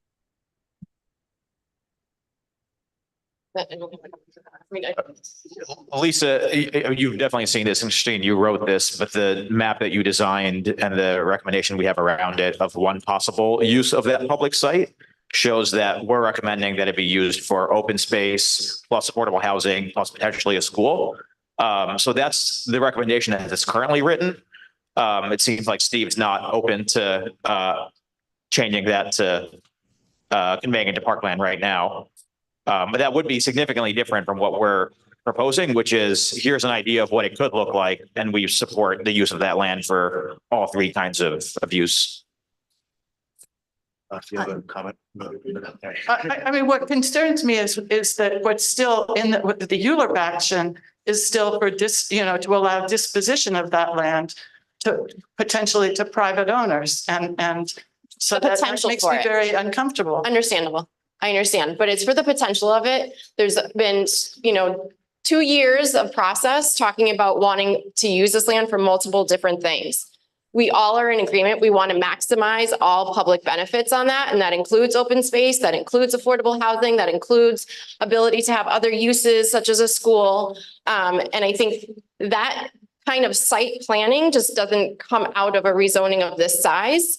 But we will have a process to go through that. And we've already kicked off that process with EDC as they've put out ideas of how to make this site work for all of the different things that we hope to see on this site. Lisa and Christine, is your ultimate concern that we don't trust the city to either turn some of that to open space or potentially for it to be way smaller than we want it to be? Yeah, I think my ultimate concern is that I want to vote for an action which clearly, for a neighborhood, in my view, neighborhood planning involves planning for open space. And that the current ULURP actions that we're being asked to vote on don't include clear planning for open space. That's real, and either on the waterfront or in Court Square. And I think it's a huge deficit to those ULURP actions. Not to our recommendations. I support our recommendations, but there's a big difference between our recommendations and what's in those ULURP actions. Steve and Corey, and I think we'll move on from this question. Yeah, Steve, Corey, then Camille. Yeah, this committee's been working hard and long, and I give you credit for that. And I certainly have some disagreements with parts of the plan. And I imagine everybody in this room has certain disagreements with part of this plan. This is, as was said before by Anatole and by Pramit numerous times, the first step. A community board makes recommendations. No matter what we ask for, it could be totally ignored. So what we have to try to do is to make clear and concise arguments on specific goals and issues, which is in fact what this recommendation and motion does. Whether the city council will support it, whether the borough president will support it, whether any of it will come to be is something we can only hope and pray for. But I can tell you that in the 40 odd years I've been on this community board, including 20 years as land use chairman, a time as chairman of the board, you do things this way. You put forth what's called reasonable asks, not unreasonable. We don't ask for 100% park. We don't ask for 100% low-income housing. We're not going to get that. And they're not going to take us seriously if we ask for it. So what we have to do is make our requests reasonable. And it's not that putting park space on the map definitely is unreasonable. It's just not possible at this point to pick out those park spaces unless we're going to eliminate the use of that building that's there for other purposes, such as low-income housing, city-owned, that can be controlled. We know what we can do with that because we already own it. Thank you. So yeah, I think just to reiterate, right, what we're discussing right now is a motion to adopt the recommendations that came out of the working group, not necessarily our position on the, Euler proposal, right? And what came out of the working group is an acknowledgement that there are many needs that this community has, including open space, but not exclusively open space, right? To Steve's point, affordable housing is a huge priority of this plan. And the way we found a compromise, the Pramit's working group found a compromise, was to say for city-owned property, we want that to go to public benefit, whether it be open space or affordable housing or schools or community services or arts and culture. I don't remember the exact wording, right? But the point is that what we're saying is that, right? We want the publicly owned land to go to public benefit, not to, a private developer to produce market rate housing, right? And I think to now ask for that to be flattened into the publicly owned land is just open space is to dramatically change the recommendations that have been moved to be adopted. So I just want to clarify that for everyone. At least that's my understanding. Camille, actually, and then Danielle and Sheila. I had two questions for the council person. The first is why wasn't option 4 part of your considerations in terms of the MIH? And the second is, can you clarify what the distinction is between a yes with stipulations versus no or deny with stipulations? Is that meaning? Sorry, can you call Laura Singh? Because our land use director, she worked for HBD and other places, and she's an urban planner. She'll give you all a technical reason on why we picked the MIH options. And what was the second part of your question? Yeah, repeatedly throughout being on the working sessions, whoever was from your office said, our office does not support option 4, and we never got like an explanation. Yeah, we'll have her call. She's on the Zoom, I believe, but we'll make sure that she comes on to answer exactly why we don't support option 4. Hey, Camille, as I understand it, option 4 is the one that says 30% of the floor area needs to be 115% of AMI or below. Yeah. And so I think the reason that we didn't support it as a community board was that the AMI levels were too high. We wanted deeper affordability, and the ones that we went with have 60 to 80%. So it would be for people with higher income levels, option 4. I understand that, but even at that level, those folks cannot afford LIC. So my question is, why wasn't that a part of the considerations?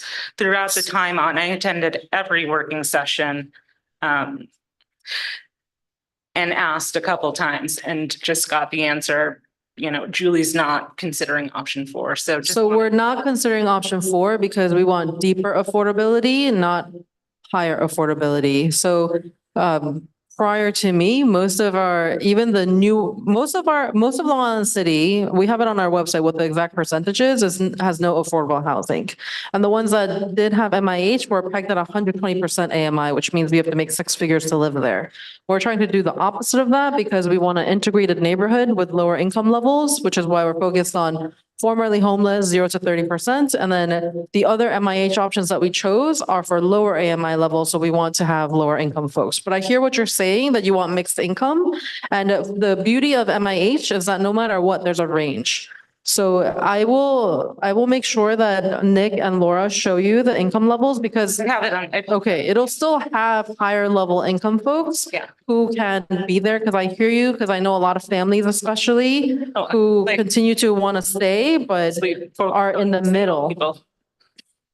I'm like very much more focused on single people because there's still the option if you make six figures that you cannot live in LIC. And it was just a question I wanted to understand. Yeah, for sure. Specifically. For most of the current housing lottery now, those are 1 bedrooms and studios for that income level because they were approved before me.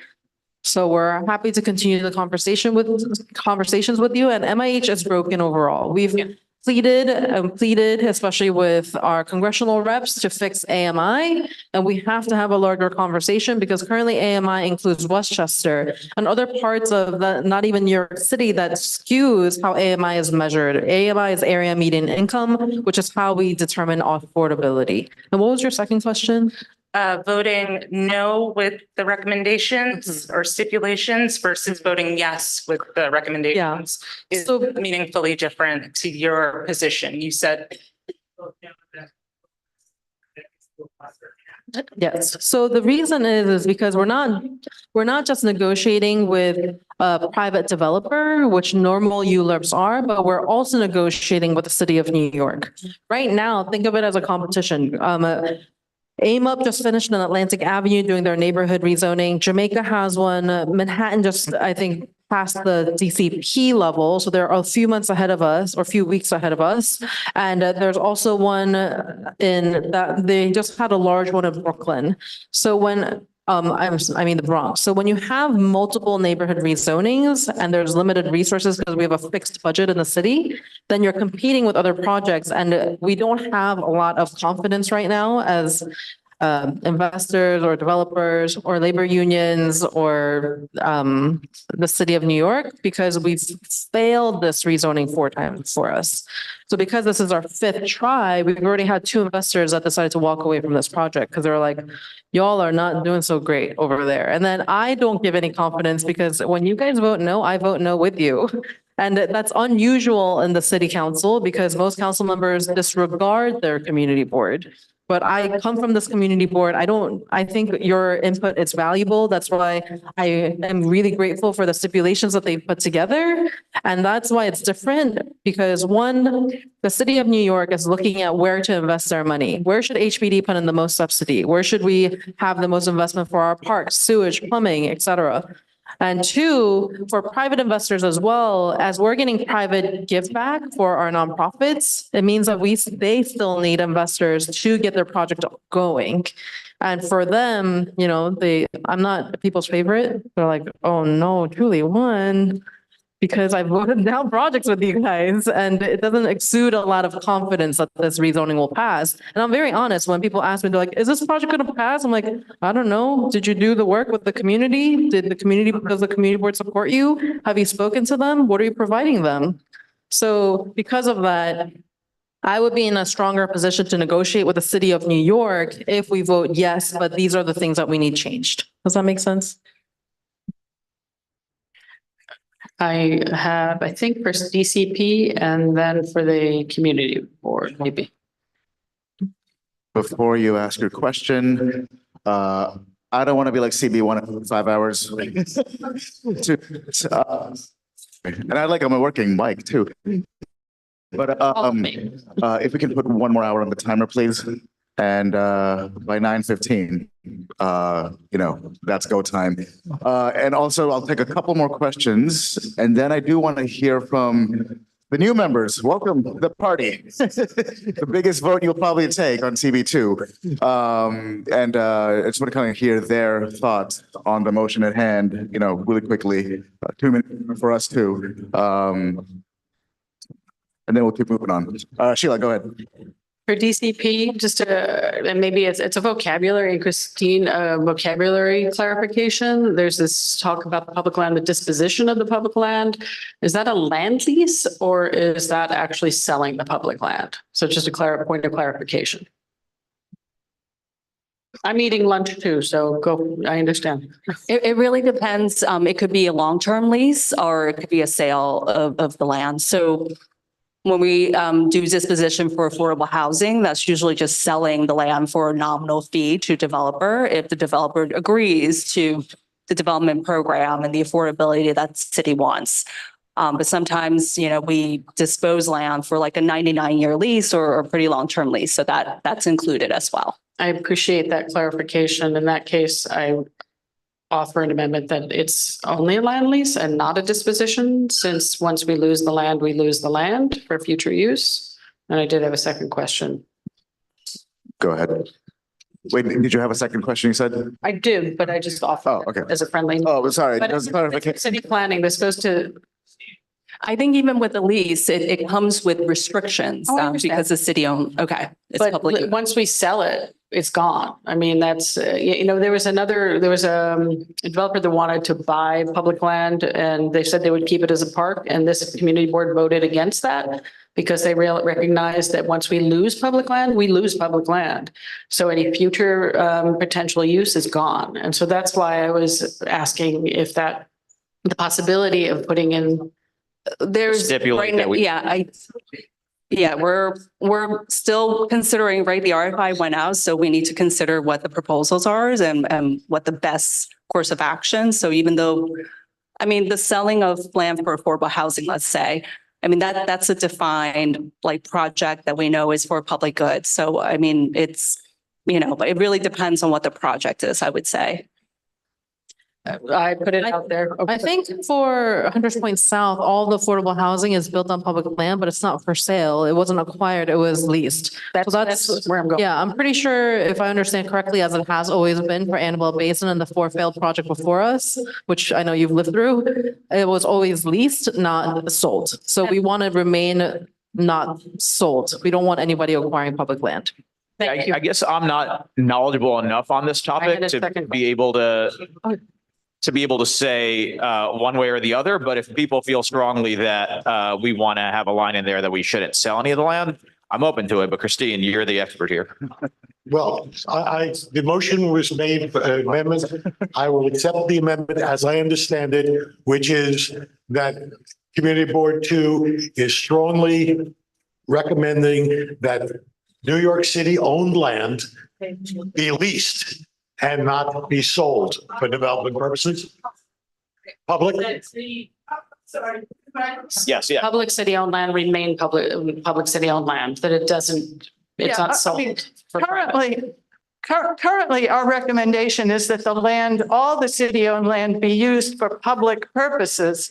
And the current language, whether it's leased or sold, allows the current language for disposition in the ULURP action allows for that land without specifying to be leased or sold without specifying the purpose. So it could be leased or sold to a private developer under the current language. To say. But if we want it for public purposes, It should remain for public purpose. It should remain for public purposes. That's our intention. I think that's our intention, not whether it's leased or sold. Is the purpose of. Feel it correctly. She wants to make sure that we don't have to put this in any other people's hands that we have to trust. And by doing it by lease, rather than by sale, but we continue to have that in the lease, so that it must be used for public purposes. But if that is what your amendment is, I accept it. In what cases would a sale be required? Well, For financing. So like often when you need financing, when you need a loan, you need investors to build on a project.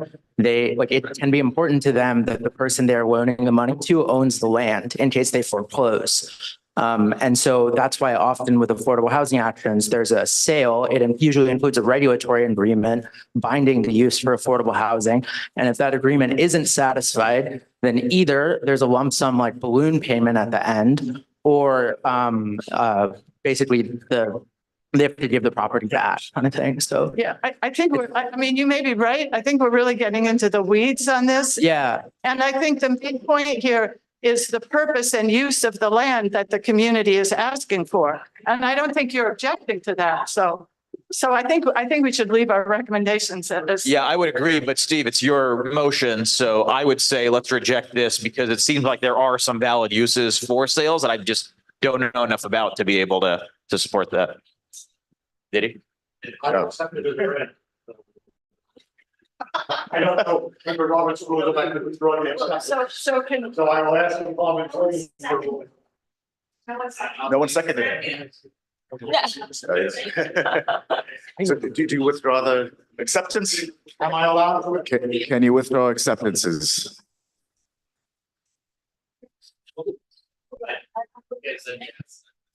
Okay. In that case, there's still a motion on the floor that can be seconded.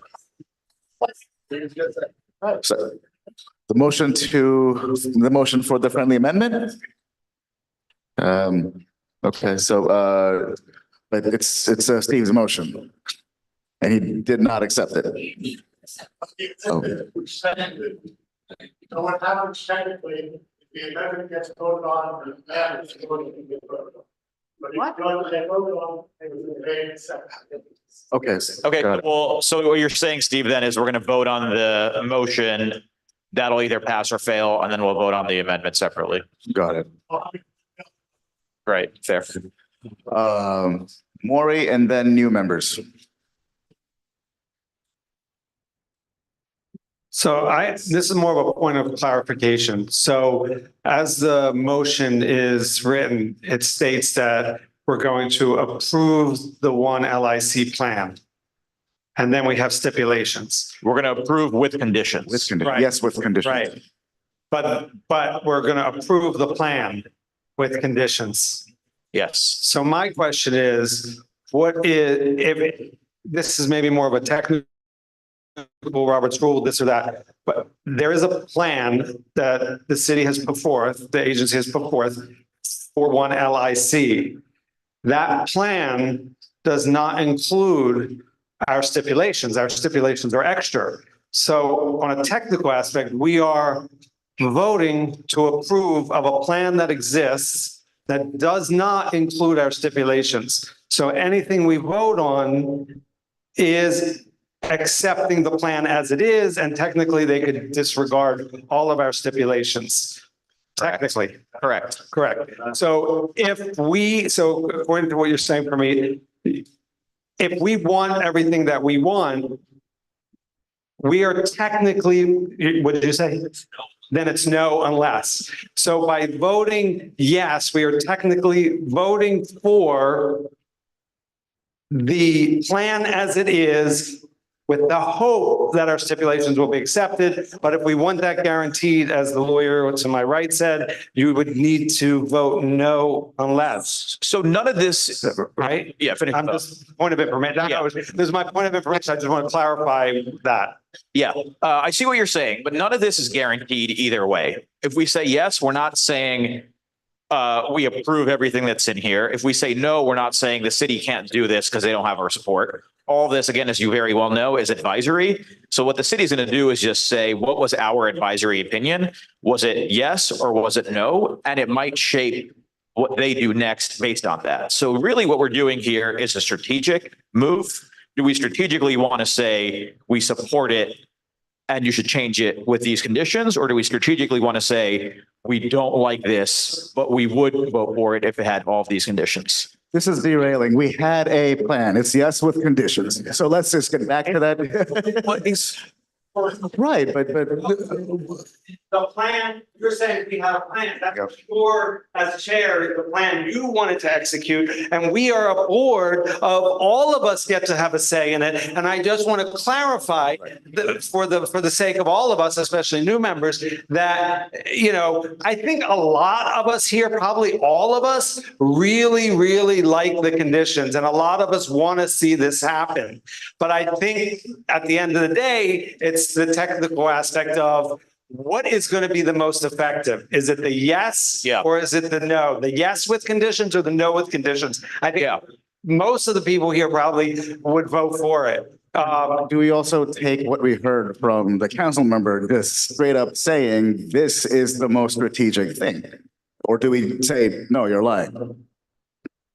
I mean, Steve has a clarification. I take issue with that characterization of what I said. I support a lot of what the council member has said, and I appreciate all her work and the board's work and the working group's work. So please don't put words in my mouth. And I apologize if it came out. Before we go to Steve, really quick, I just want to be a little bit transparent with everybody. There is no world in which we get everything that we put in this Google Doc. It's just not going to happen. So what we're trying to do is be as strategic as possible to get as many of these things as we can. So in my opinion, this is just my opinion, you can feel differently. I think a yes with conditions puts us at the table for the subsequent rounds. If we say no, why would the borough president care what we think? He might just vote no as well. And then if, you know, we're not going to support it, why would Julie go to bat for it in the city council? I think what could happen is everyone decides this is not worth our trouble. Let's not do this. All the potential investment that we could be getting might, again, as Julie said, go to a lot of these other areas that are being rezoned where the community wants the rezoning and wants the benefits that come with it. So again, that's just my personal opinion and why I'll be voting yes with conditions. You could feel differently. Yeah, exactly. Steve. Yeah, Maury, as you said, the attorney on your right said one thing and the attorney on the left is saying another. Well, it's very simple. What Ravi just said is my opinion, and it's the opinion that the community board has adopted all these years. And that is that we're not just saying yes to the plan, as you put it. Well put, by the way. We are saying yes to the plan as we see it, with these conditions as amended. That's what we're saying.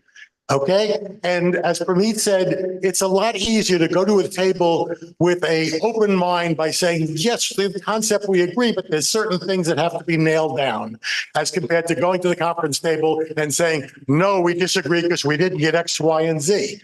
They don't discuss things with people as easily when they say, no, we have to have all this. We're saying, yes, we understand, we agree with this concept, but we think you could tweak this plan. We think you could make a better plan. And we think this is the plan you should put forward, the one that CP2 is saying, which is yes, with these additions. Thank you. Neil, Carlos. Yeah, go ahead.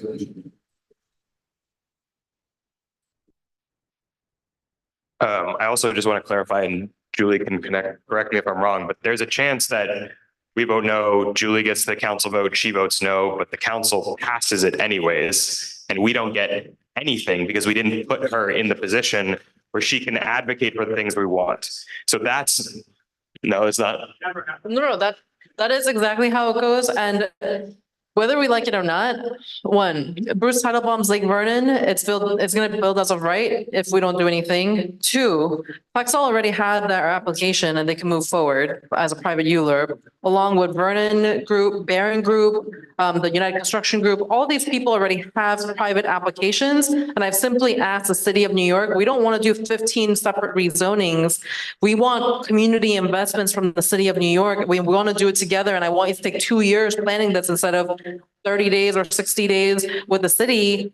I mean, with the community board, can you give us this investment? So that's how we got here. And if we, like, if you guys say no as for the 5th time, this is not coming back. We're just gonna have private ULURPs and some being built as of right. Like, there's already another group on like Blood Center. That's gonna be as of right commercial. So, you know, unfortunately in this game, it's kind of pick your poison, but let's get poison with some shots on the side that are worthwhile and a lemon and a lime.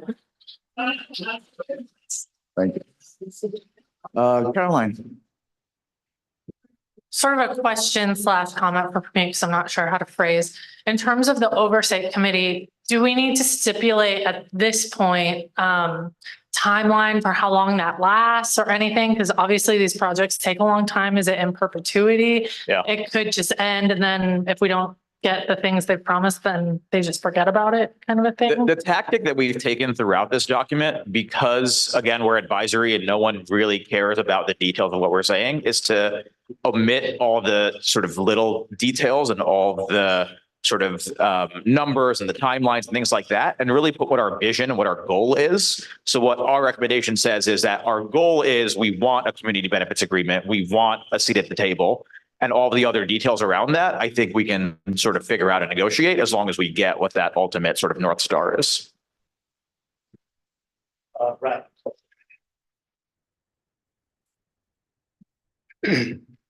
I just wanted to request that before we vote on the amendments, that we kind of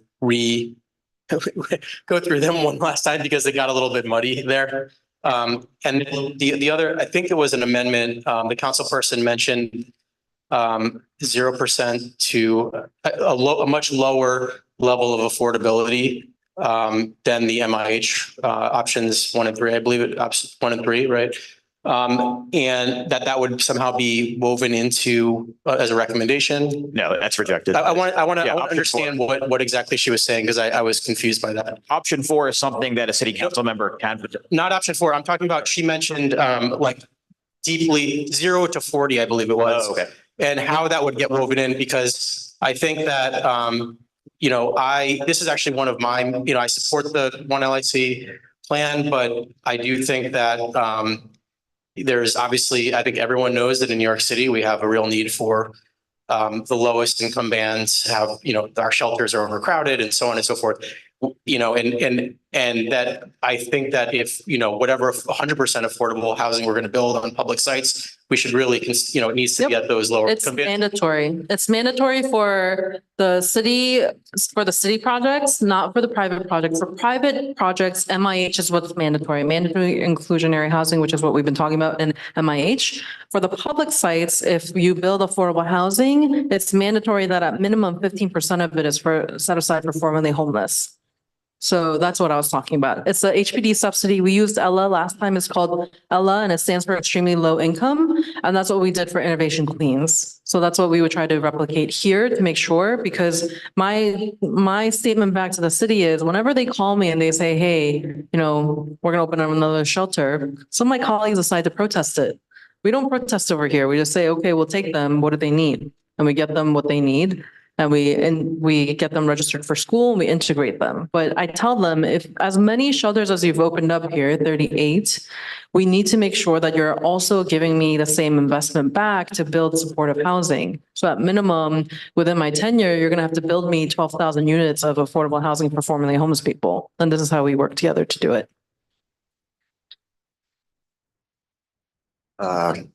Next question. We still have the motion on the floor. Sorry, what, on Zoom? Question for Michael. Oh, yeah, sorry, hang on. So do you have a question? I'm a little confused about, maybe it'll be helpful for everyone because I'm a little confused at this point. So there was a motion posted as the last text of the slide for me presented. Is that motion live right now? The motion to support? That's the motion. So then I'd like to just speak on the motion. We've been, so just to take a step back here, we're like 2 years into a process for a proposed rezoning, and tonight we're going to vote on it. A lot of folks have worked really, really hard on getting, soliciting feedback, getting feedbacks, synthesizing our recommendations. Pramit and the working group did a tremendous job doing that. And I'm really excited to vote yes on the motion for yes with conditions.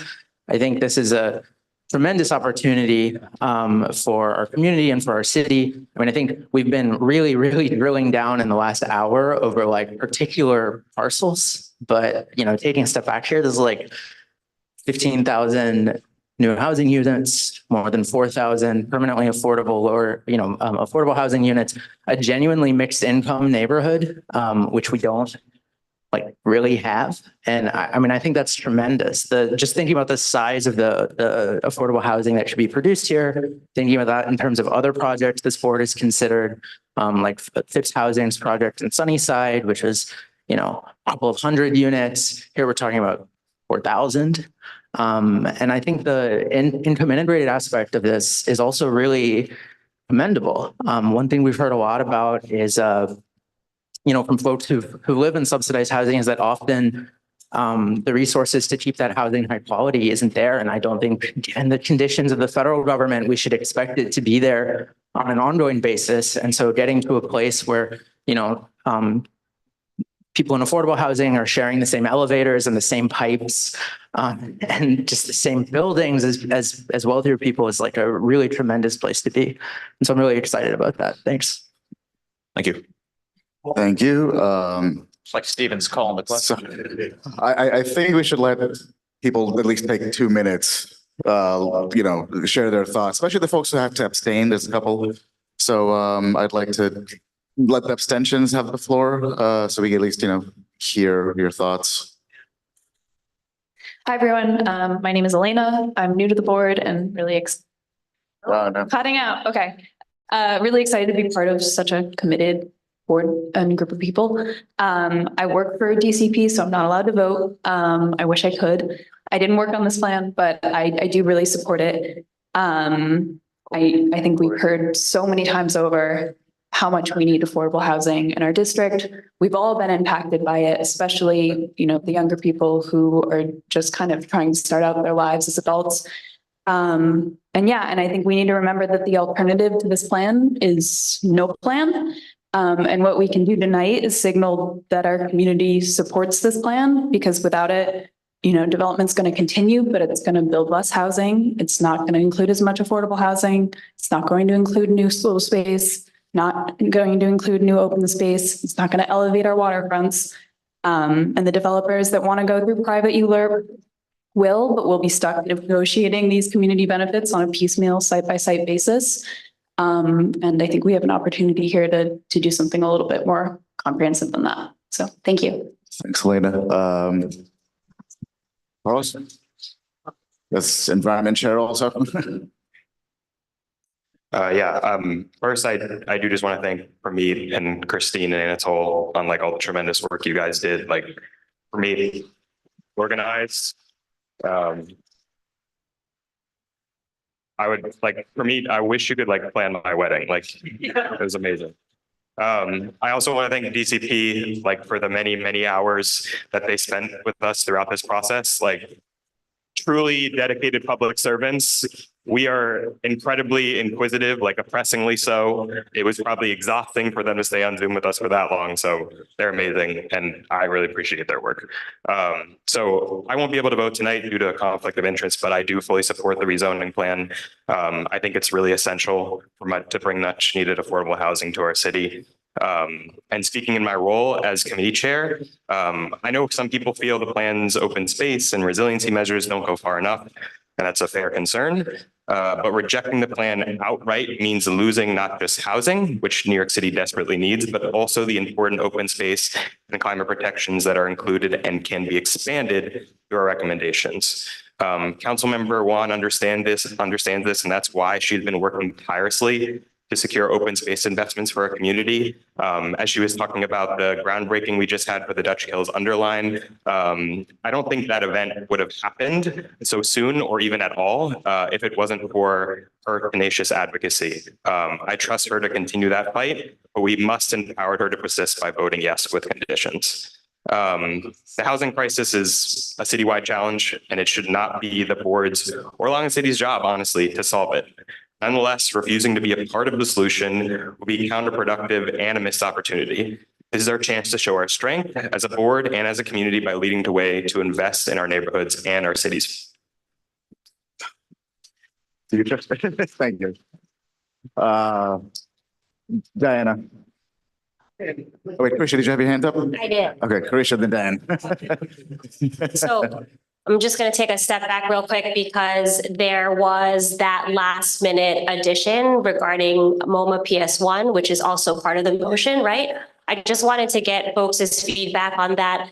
given that throughout the working group sessions, we made a conscious strategic choice to not singularly name the support explicitly of any particular, for example, the school that came out very strongly for the need for space. I absolutely understand that we need public space, especially, of course, as Chair of Arts and Culture, we definitely need investment in arts and cultural spaces, but just in terms of fairness and equity, and also the fact that they are not actually in the zone. So I just wanted to get my colleagues' opinion on that before we wrap that into the motion. What? Steve, did you have a response? Friendly amendment? Or- I related to the question from you. I have a long history of being upset with MoMA for putting up the walls that they're now talking about taking down and are paying for it. It is out of the district, as you say. And perhaps it's better for me to withdraw that, my consent to that amendment. And if someone wants to make that amendment, let them make it and second it, because I'll vote with you on that one. I withdraw it. Carisha, is that an amendment to? No. What's now on the floor is the amendment to include MoMA, which was suggested by Prameet, which I can assume we can accept as a motion from Prameet. So the question is there a second to including the MoMA and the funding MoMA, what they want to do? So if I understand correctly, the motion on the floor does not have MoMA, but someone else is doing an amendment. So we're going to vote without MoMA, and then we're going to vote specifically just on MoMA. Do we have, I think that's two amendments after the main vote. So is someone keeping track of that, please? Okay, so that's not an amendment. That's just a question. I withdrew the second. Whoever made that motion, which I said is Prameet, it is allowed to be seconded by someone else and it could still be voted on. There's a second there. Now we have to vote on. Separately. After the yes condition. Corey. So maybe this is a point of information or clarification. At least the way I heard the, mention of MoMA PS1, I do feel it is a little different than naming a particular educational institution because MoMA PS1 is a semi-public entity. It's a place that tourists come and go. That courtyard, I'm familiar with it because I've gone to MoMA PS1. All right, sorry. Do that after that. Okay, Diana. I just wanted I have more to say on that, but we can wait. I'm going to change the topic a little bit. And, for those that don't know me, I've been working in affordable housing policy and design for 15 years. So I just wanted to say that I applaud the fact that we have a really solid foundation with this one LIC plan, but I think that it's really lacking in some critical areas, specifically in terms of affordability. I think that when we are looking at what's been developed already in LIC, we've had 85% of the new units from 2010 to 2025 have been market rate. And I understand that that's because there's no MIH overlay. But I do think that when we look at this in terms of a whole plan, we're talking about a mixed income comprehensive plan. And so today I really want to focus not just on the study area, but also on the context area, because I think that there will be ripple effects that will be impactful to our neighbors in Blissville, to our neighbors at Queensbridge Houses, to the neighborhoods beyond that will have so much more unaffordability with this plan, because 20 to 30% affordable units as the guarantee bare minimum is not enough. We need so much more to provide. And I understand that with the public land that we have, we are able to ask for everything. We're able to, shelter the formerly homeless. We're able to get the Ella context, and we're able to get all those things.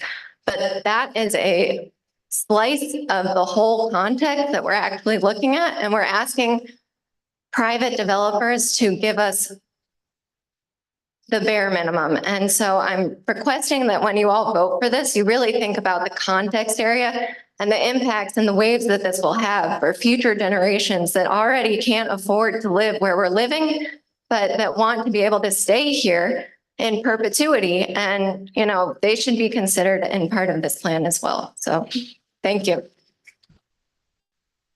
I'd like to die here, like I said. Danielle. Thank you. This is just on the motion, not a question. So I was part of the task force or whatever we're calling it, and I appreciate, Permeet, your leading of that and organizing of that. And I also do want to thank city planning, because I know that many of us, especially me, often gave you a hard time. And I really do appreciate the work you do. But I just want to say, I was someone in 2019 after the Your LIC situation that stood up in the Irish Center and said, I wish we could have independent, comprehensive community planning. And I appreciate the council member who I didn't even know then for getting it done, because it is something myself and many of my neighbors wanted.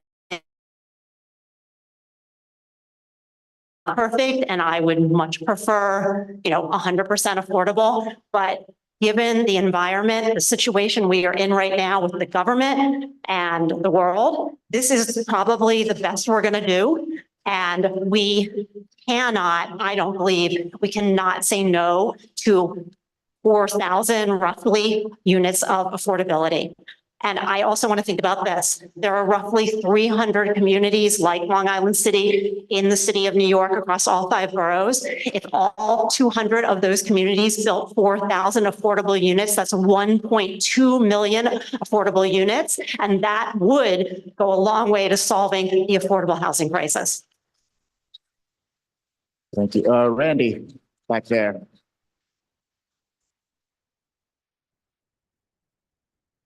Hi, everyone. My name is Randy. Oh, sorry. Okay. Council member.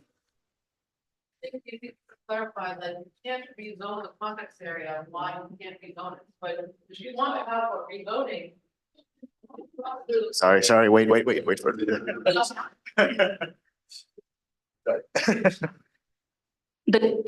We can't, I mean, the context area is to study, to see sort of like the impacts that would affect the surrounding area, but it would be out of scope at this point to include the context area as part of the rezoning. Randy. Hey, everyone. My name is Randy Plummel. I'm new to the board. I used to be an architect, so I've actually done zoning massing things, and I transitioned out of architecture, and I do a lot of community engagement and public participation for cities, and used to be with the Fed. But I want to just note that, when I started this ONLIC journey with all of you, I wasn't on the board. This was 18 months ago. And in the last, 2 weeks, I actually re-listened and re-looked at all the different touch points we have. And I actually think that we're really actually close together. The themes from the very first one on Long Island City meetings was housing, it was schools, it was open space. And I think when we think about how the 4,000 units and all the units that this could provide over the course of 10 to 20 years, like Danielle said, I don't think I can say no to that, because if we say no to that, then it's status quo and we can't help channel it. It's not perfect. But I'm thinking about any sort of spillover effects from the units built in our neighborhood. I'm thinking if no units get built, and then the areas around here, or Blissville or Sunnyside, or further out, get more expensive because it's like a bad game of musical chairs, and rich people can continue to buy up those chairs, and people keep moving to our wonderful neighborhood, and we need to welcome them. And so while this document, I don't 100% agree with all these recommendations, and I really appreciate, like for me, you said that this is a value, it seems like a values document. This is a vision where we could get really nitpicky on some of the details around, are we going to convey the property? Are we going to 199-year lease the property? I would say, let's not go there.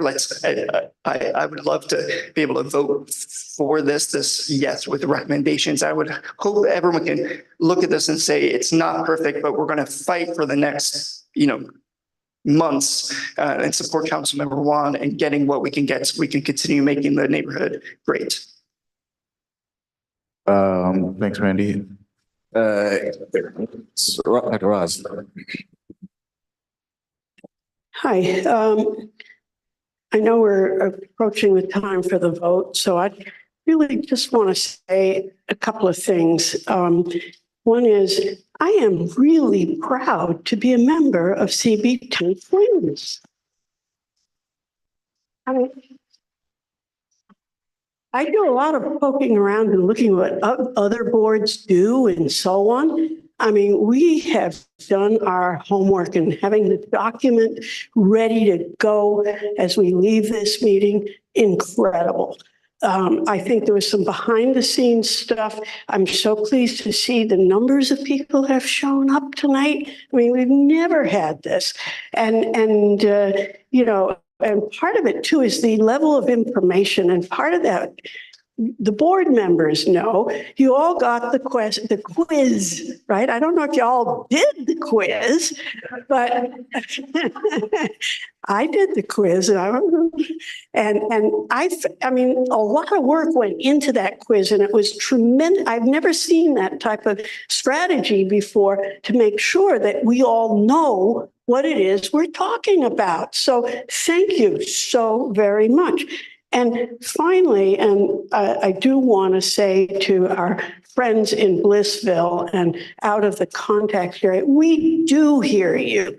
We love you. We will support you in so many ways that we can. I know that. I mean, maybe I should just say I do, but you know that.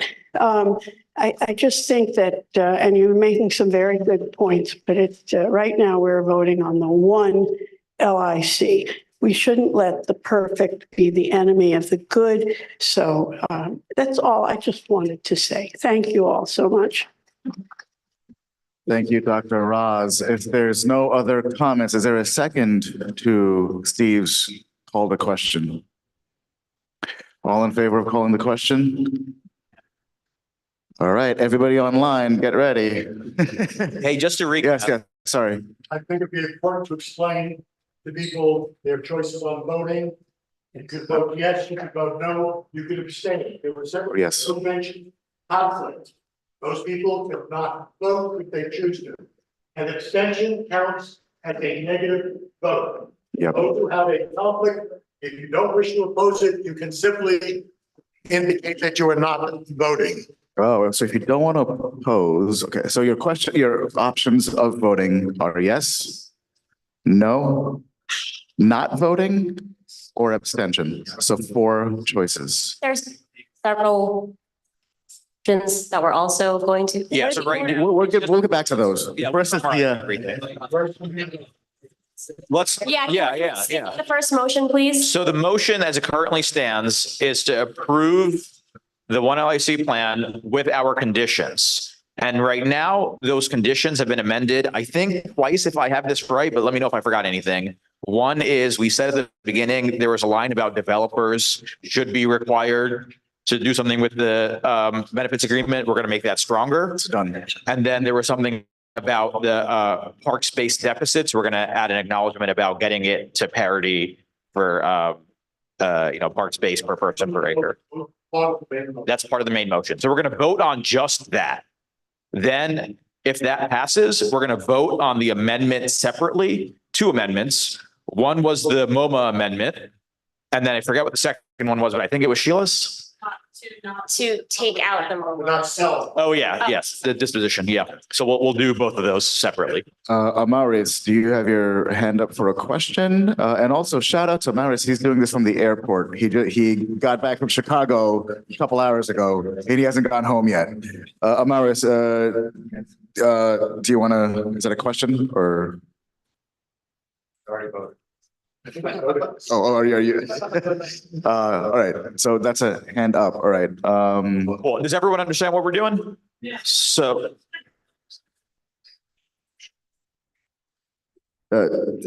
our recommendation. So go ahead. our recommendation is yes with recommendations. So you're either for it or you're against it, or abstain and not voting. So for means you approve the motion. Against means you don't approve the motion.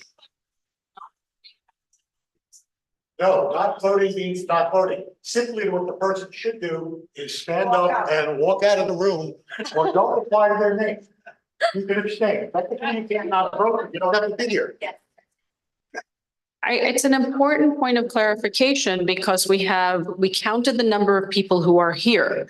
So if someone says not voting, technically, I think that you have 20 people here. So I think what Steve is saying is that if you say you abstain, you count towards the vote Abstain total. is one thing, Yes, not voting. yeah, if you abstain, you count towards the vote total.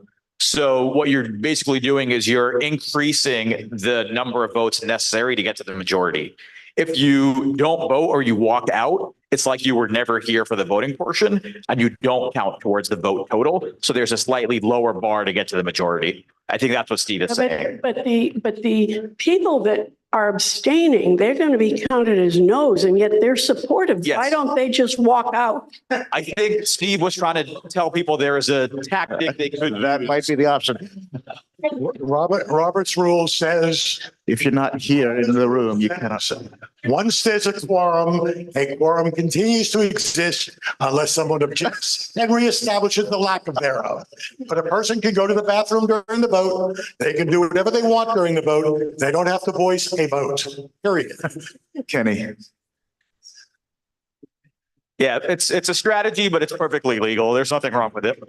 Okay, my point of clarification is that the way it was framed implies that a no vote does not agree with the recommendations. Is that where we're at now? No, a no vote would mean that that the motion doesn't pass. So I think we would, Steve, or correct me if I'm wrong, but I think we might have to put another motion on the floor to say no with conditions, because we do want these conditions to go through. We don't want to say either a yes or a no. So if this doesn't pass, what we're going to do next is I'll probably make a motion that says no with conditions. Maury, then Christine. Wait, wait for the mic. Oh, sorry. Just a procedural note, FAQ, do abstentions affect the outcome of a vote? No, abstentions do not count as votes under Robert's rules. Abstaining members are excluded from the total vote count, meaning they do not influence whether a majority or other threshold is met. Do we have? No. All right, so then you can come back in. Can we confirm that? Does anyone have Robert's rule? I don't know. All right. So, council member, you affirm that? Yeah, I affirm that. So that But makes- I gotta say, rule of thumb, you don't show up as stated at City Hall to abstain from a vote. Especially the ones that are contentious. I think we're a community that can confront tension and sit in them with courage and peace and grace. And I have faith in every single one of you, except for those who are conflict of interest, you should abstain. Don't be voting if you're supposed to be recusing yourself, but everyone else should vote. Yes. Yeah, every vote I've been to for the last 4+ years here, abstentions have counted towards a no. They've counted as a no. And as a reminder, we joined this community board not for the socializing, not for the brownie points, but to make difficult decisions from time to time publicly. So there you go.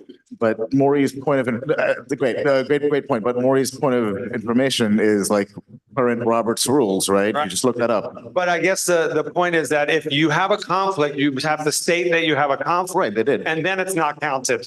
Theirs aren't counted. Yeah, they did. I think what we're hearing from Patrick is that it is counted. So if you don't have cause, then you're a no, essentially, if you abstain. If you do not have cause, Yes. they have cause. So they're. Yeah. I'm talking about someone who's trying to not vote. Someone who's trying to not vote. So their abstentions count as no's. Yeah, if you have a conflict, you cannot vote. So, Right, okay, so they can't, their vote doesn't count at all. no, they don't vote. Okay. You can't vote. Okay, so They're we're- not able to vote. We're 2 voted down is what we're all saying. Yes. Okay, all right, cool. All right, so you can. All right, let's get to it. Let's get to it, everybody. All right, restate for the people one more time, the motion that's on the floor right now. Motion on the floor is to approve The one LIC plan with the conditions that have been emailed out, the conditions include the thing about the park space and the thing about making stronger the thing about developers being required to do XYZ. Yes. And it does not include the MoMA thing, and it does not include the disposition thing. Those are going to be separate votes. Understood? Yeah, thank you. Okay, are we ready? Wait a minute. Yes code is a yes. Yes is yes. Yes. Yes.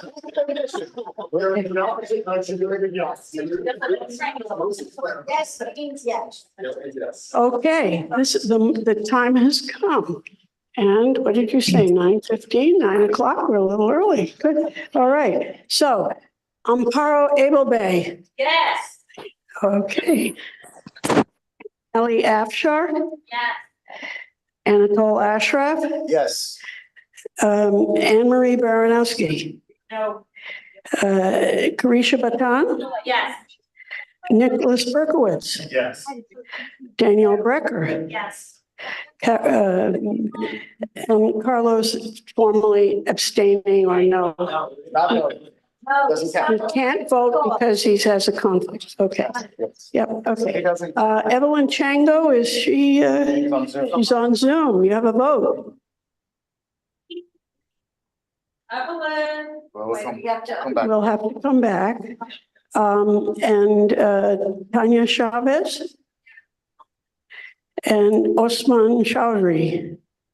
He's on, oh, he's, Osman said yes. It says yes in the chat. okay. He said yes. Stephen Sorry, I Cooper. was muted. I vote yes. Oh, yes, Evelyn? Yes. Yes. She's a yes. Okay, Stephen Cooper. Yeah. What else you doing? Warren Davis. Yes. Thank you, Warren. Thank you so much. Lisa. Hello, Lisa. I'm deeply disappointed in the DCP plan.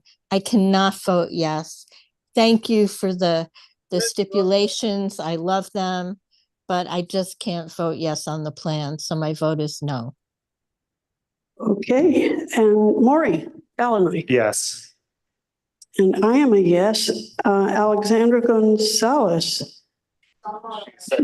She says yes. Okay, Camille Gray. Yeah. Kenneth Greenberg.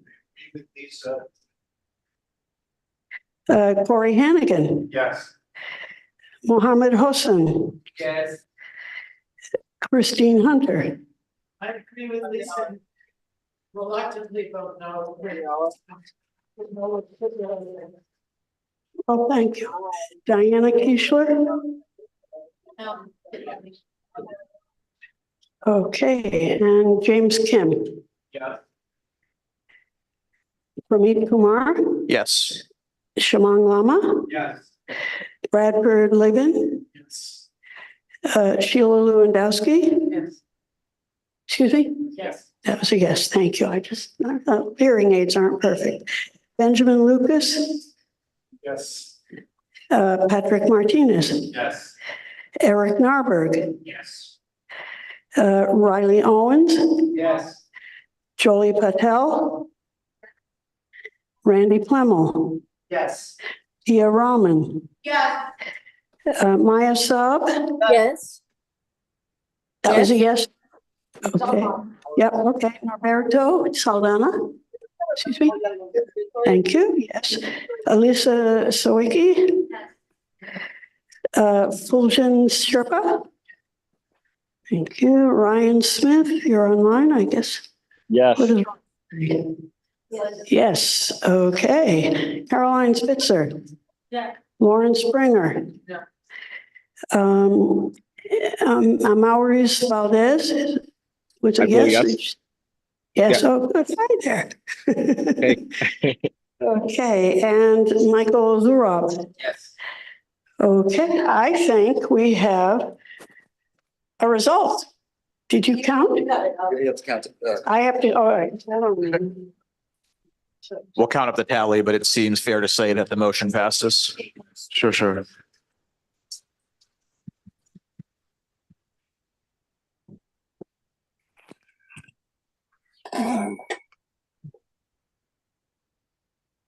And I just want to say that, even if you voted no, it's still our board's recommendation. We all worked on it together. It's just a slight disagreement, but the core of what we just did, yeses and nos, it's a board's united effort. So thank you, everyone. We're not done yet. Not done yet. Two more votes. Two amendments. Could I tell you the numbers? Yes, that I please. get? The tentative numbers are 36 for, 7 no. All right, let's get to the amendments. Let's start with the disposition. Sheila, I believe it was your amendment, right? So. Mike to. Yes. There it is, right here. James does it.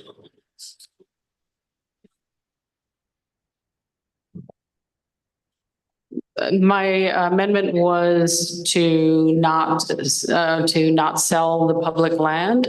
And I want to just make a comment. I appreciate that someone said that that can affect financing for private developers. However, that also means if a private developer defaults, then that could change hands to another private source. So as the council member pointed out, Hunters Point South is all long leases and there's affordable housing on public land. So I just think that once you hand over public land, it's gone. So I just think that we should be holding on to what little public land we have left and find other ways to negotiate with developers who may do what hope is more green space and also the deeply affordable housing. So my amendment was to keep that public land as public land. And we're all in agreement on the public uses part. There was no disagreement on that. Yep, understood. So point of clarification, do any housing experts in the room or development experts in the room know of properties that were, able to be constructed on lease land? So that was, okay. I just want to clarify, that's what I heard correctly. Okay, good to know. Thank you. So I wanted to clarify that Hunters Point South is currently city owned or state, it's publicly owned and leased.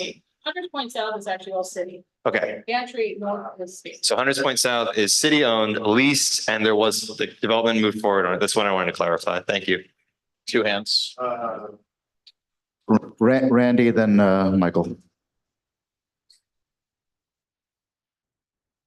So I would speak against voting for the motion only because I don't think we have the expertise here around land use and things around that, around financing. I 100% agree with you that I think wherever possible, we need to make sure that public property stays in public hands and goes about that. I just don't think that we have the skills or the knowledge to be able to dictate that to DCP or the city. That would be my opinion.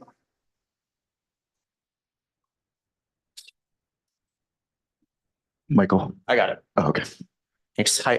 Yeah, I just pulled up Zola and clicked on some of the parcels in Hunters Point South, and the owners are things like Bud North LLC, and one is a DOE building. The other is South Point Housing Development Fund Corporation, which is a nonprofit owned by Catholic Charities Progress, which is a nonprofit developer. So I would just say, I don't think we have a full understanding of how affordable housing often works. I'm not by any means an expert, like professionally, but I'm someone who's attended a lot of hearings about affordable housing, and my experience tends to be that they convey the land to a nonprofit, and then they use a regulatory agreement to bind that entity to produce affordable housing. And then if they don't, they basically owe a bunch of money to the city. And then the way this works in practice is they sort of use financing and renegotiate that agreement every 60 years. So yeah, I would just say, at the end of the day, I don't think that this vote is going to actually affect whether affordable housing gets built on the public sites. But my just caution is that I don't think we have all the information to really include this. So my gentle recommendation would be that we not include this in our recommendations.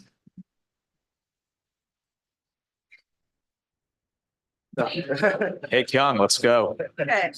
All right. I just want to note that so through the business terms that will accompany any eventual sale, the city still maintains total control whether and for what development rights are conveyed. So I want to give an example of what's happening with Willits Point right now. There's a portion that's being built, almost completed. It's 100% affordable housing. The city sold it, is leasing it for $1, I think, but they have control over the property. So they are working, legal agreements with the developer team to build it, and it's happening now. It's almost built completely, and they will always have control. So it's a lease, correct? You talk about not having to say only. Yeah, I think you're supporting Sheila's point right now. Yeah.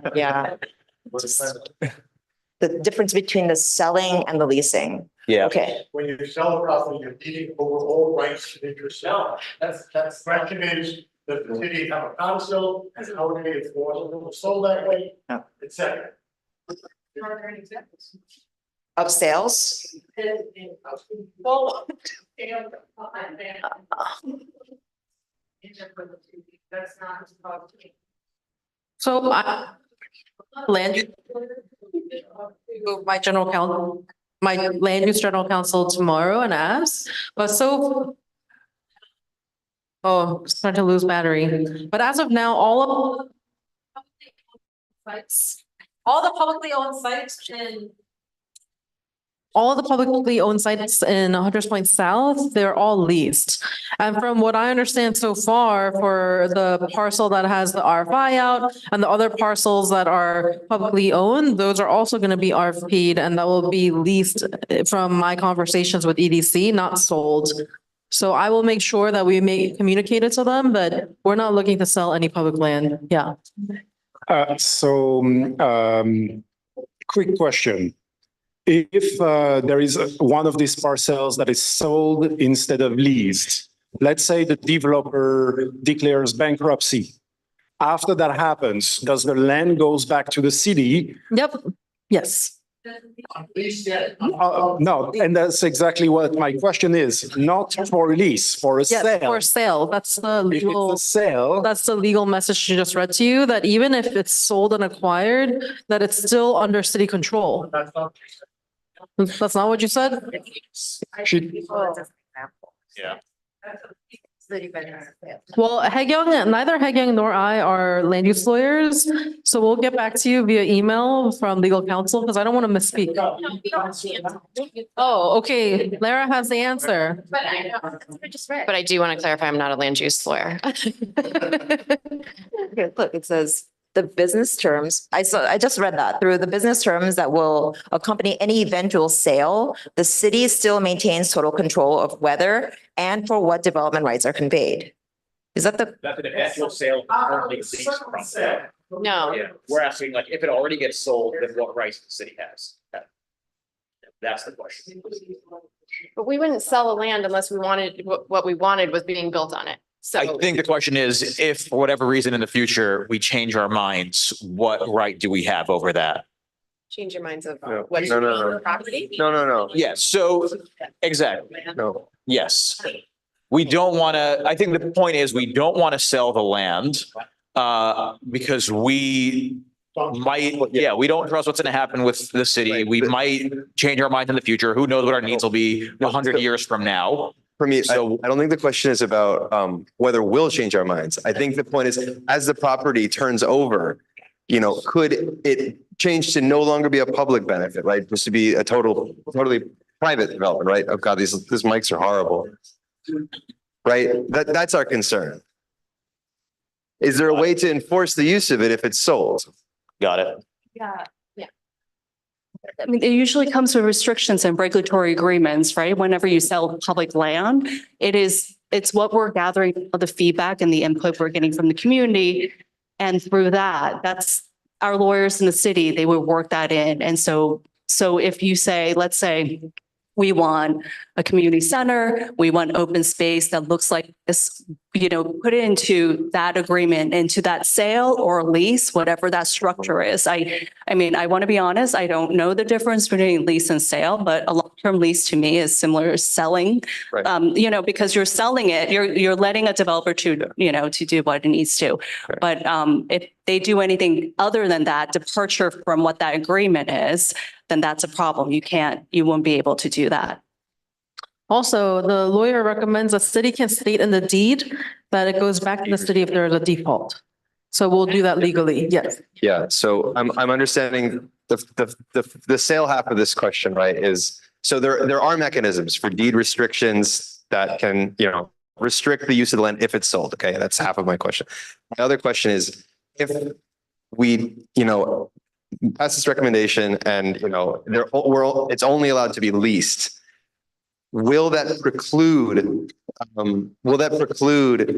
the, certain types of developments from moving forward, to Michael's point about concerns with financing and stuff? To what degree, right, would restricting only to 99-year leases impact the types of projects that could be done on the property? It's a valid question, and I feel like, at least for me personally, I want to be able to stand behind everything we're putting in these recommendations. And I just don't know enough to be able to stand behind this one. So I'm going to be voting no. The only thing that's going to be built on public land is affordable housing. That's it. Yeah.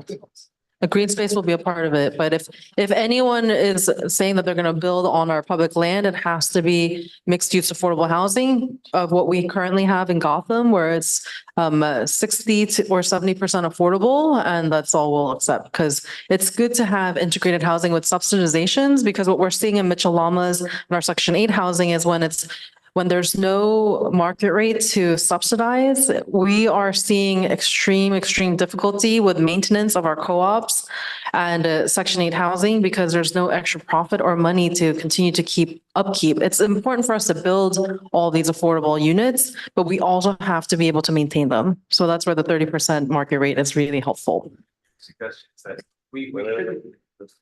Sorry. I'm closing, I promise. So your suggestion is, right, that we shouldn't necessarily weigh in on whether things should be sold or leased, because either way, we're expecting guarantees that this will go to public housing or park space, right? Yeah, for affordable housing, green space. So at least for the purpose of this motion, the suggestion would be to vote no on restricting it to leases only. Up to you guys. I just want to interpret, where we're all getting here. Thank you. All right, you've heard from the lawyer on the right, now the lawyer on the left. The fact is that that's what we make our money at, is arguing about these things. And when a client asks me to give them an ironclad contract, I do, and I tell them, just remember one thing, and they said, what? They said, it's only ironclad until you leave my office. The reality is that a lease, the $90 leases are a better way if litigation has to occur than to sue under a deed with a codicil. But does it make a difference here? That I can't tell you. But I can tell you there's no question that your idea of keeping under lease is the better way of protecting it. All right, let's call the question. Yep. Second, all in favor of calling the question? All right, is it a roll call or a show of hands? Roll call, all right. Here you go. Okay, so would anybody mind, just in a matter of equity, if I go from the bottom of the list back up? Do it. All right, so Michael Zura, are you okay? Yes, it's no. If you say yes, you support the inclusion of the stipulation that Sheila had. Yes, thank you. Yes means lease only. I'm just making. No.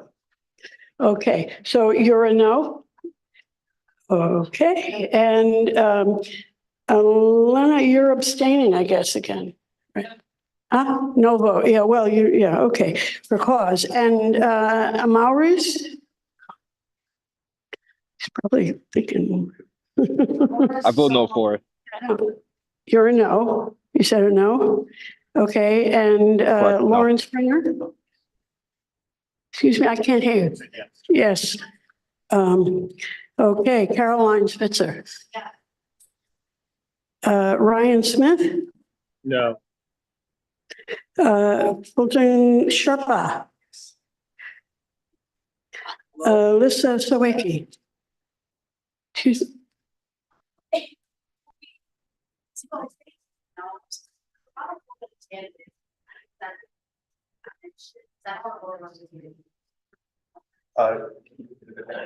I believe she doesn't have a conflict of interest, so an abstaining is technically a no. No. Yeah. She's a no. So you're a no. Okay, She said abstain. abstain. And Norberto, Yes. that's a yes. And Maya Saab? Online, Maya? Yes. Thumbs up. Thumbs up? That's a yes? Okay, Pia Raman, Yes. Randy Plemmel, No. Jolie Patel, Riley Owens, Eric Narberg, Patrick Martinez, Yes. Benjamin Lucas. Yes. Wait, what was that? Yes. I'm sorry, I heard him. Okay. Sheila Lewandowski. I guess you got to be a yes, right? Bradford Lehman, Brad, you're a no. Shimang Lama, you're a yes. Pradeep Kumar, No. you're a no. James Kim, Yeah. you're a yes. Diana Kiesler, Yeah. Christine Hunter, No. Mohammed Hassan, Yes. Corey Hannigan, Yes. Kenneth Greenberg, Camille Gray. Yes. And I am a no. Alexandra, oh, she's, yes, I'm sorry, she's here. What do you have to say, Alexandra Gonzalez? Yes. That was No, it. she said no. She said no. She's a no. Okay, Maury Gallinoy, Yes. Lisa Deller, This is online. No. she's a no, okay. And Warren Davis, Stephen Cooper, Yes. Osman Chowdhury, This is hand up, yes. he's a yes. Tanya Chavez, Yes. and Evelyn Chango. Yes. Yes. Said yes. She says yes. Okay, and Carlos, you're also, I can vote. It's not okay. so what are you saying?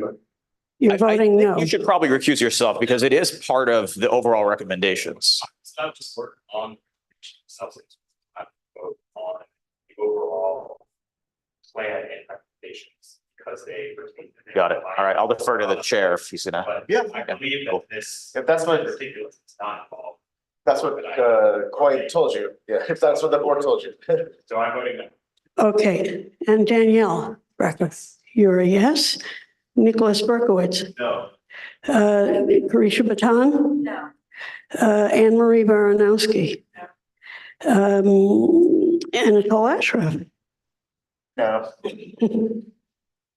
Anelia Afshar, and Amparo Abel Bay. No. Okay, all right. This one's close, so we'll let you tally. She's counting. Should we start talking about the next? Oh, yes. I got a couple of paintings during this. Sorry. You want to give Benji a turn? Benji, you want to be Mike Runner? Mike Runner? No, I just want to say I got a couple of pings during this vote that people were confused, that they weren't sure what they were voting for or not. So maybe we can just emphasize to folks that if they're not sure of a vote, that they should, you don't have to ask, you don't have to state an opinion when we're voting, or when we're discussing. You can actually ask a question to clarify so you can understand it better and vote better. Yeah. I will say this is a confusing topic. It is, I know. So I totally get it. But yeah, so I mean, if there's any way we can make it easier for people or to feel empowered to ask questions rather than just state opinions. Yeah, but in general, always ask. But yeah, Alyssa, you had a. So Okay. Yeah, so I said like, I knew what we were voting on. It's just that was the process of which we just discussed it seemed very messy and like people didn't know what the accuracy was, what its implications were. So on to that extent, I said like, I feel like we didn't talk enough. Yeah, that's totally Okay. understandable. Yeah. But still, like, yeah, I was just like, okay, yeah. Thanks for clarifying. Yeah. Oh, yeah, go ahead. Don't all. This is close, folks. It's 23 yeses, 20 no. Whoa, that's right. So that passes. Oh, and There are no, wait a minute, there's one abstention, I wish so. Yeah, well. 21 no's. Considered an abstention, so That passes. Elena, I'm sorry, you are also an, you're a no vote. So it doesn't count. Doesn't count. Right. All right, so we'll include that as part of the recommendations. Sheila, I'll work with you on language you're wording. 23, 23, 4, 21. Yes. Yeah, so really quick, last one, MoMA PS1. I wanted to include that to just have a sort of phrase of support for this capital project that MoMA is going to undertake. They're going to renovate their courtyard, make it publicly accessible, have cultural programming there. Given the fact that we need a lot of public open space and that they're willing to open it up to everybody, I think this would be a cool thing to support. I would like to do it as part of this. We can also do it separately from ONLIC, but would happy to hear thoughts. Yeah, Appreciate it. sure. So, for folks who saw the arts and cultural presentation regarding ONLIC impact, I just have in mind the over 111 artists and organizations that are within the study area and even more than that, a little bit outside in the context area.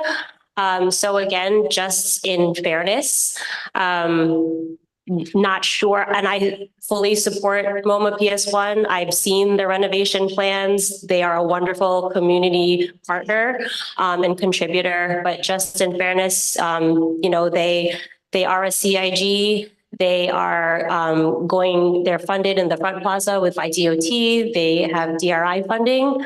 There are other institutions in our neighborhood that if we single out one institution, we are then not addressing all of the other institutions and smaller organizations that would be more directly impacted by the zoning. So Would you support it if we change the phrasing like we did for other things to not include the cultural institution's name, but say if there are institutions that want to open up their spaces and make it publicly accessible, that we encourage the city to contribute to their capital campaign, things like that?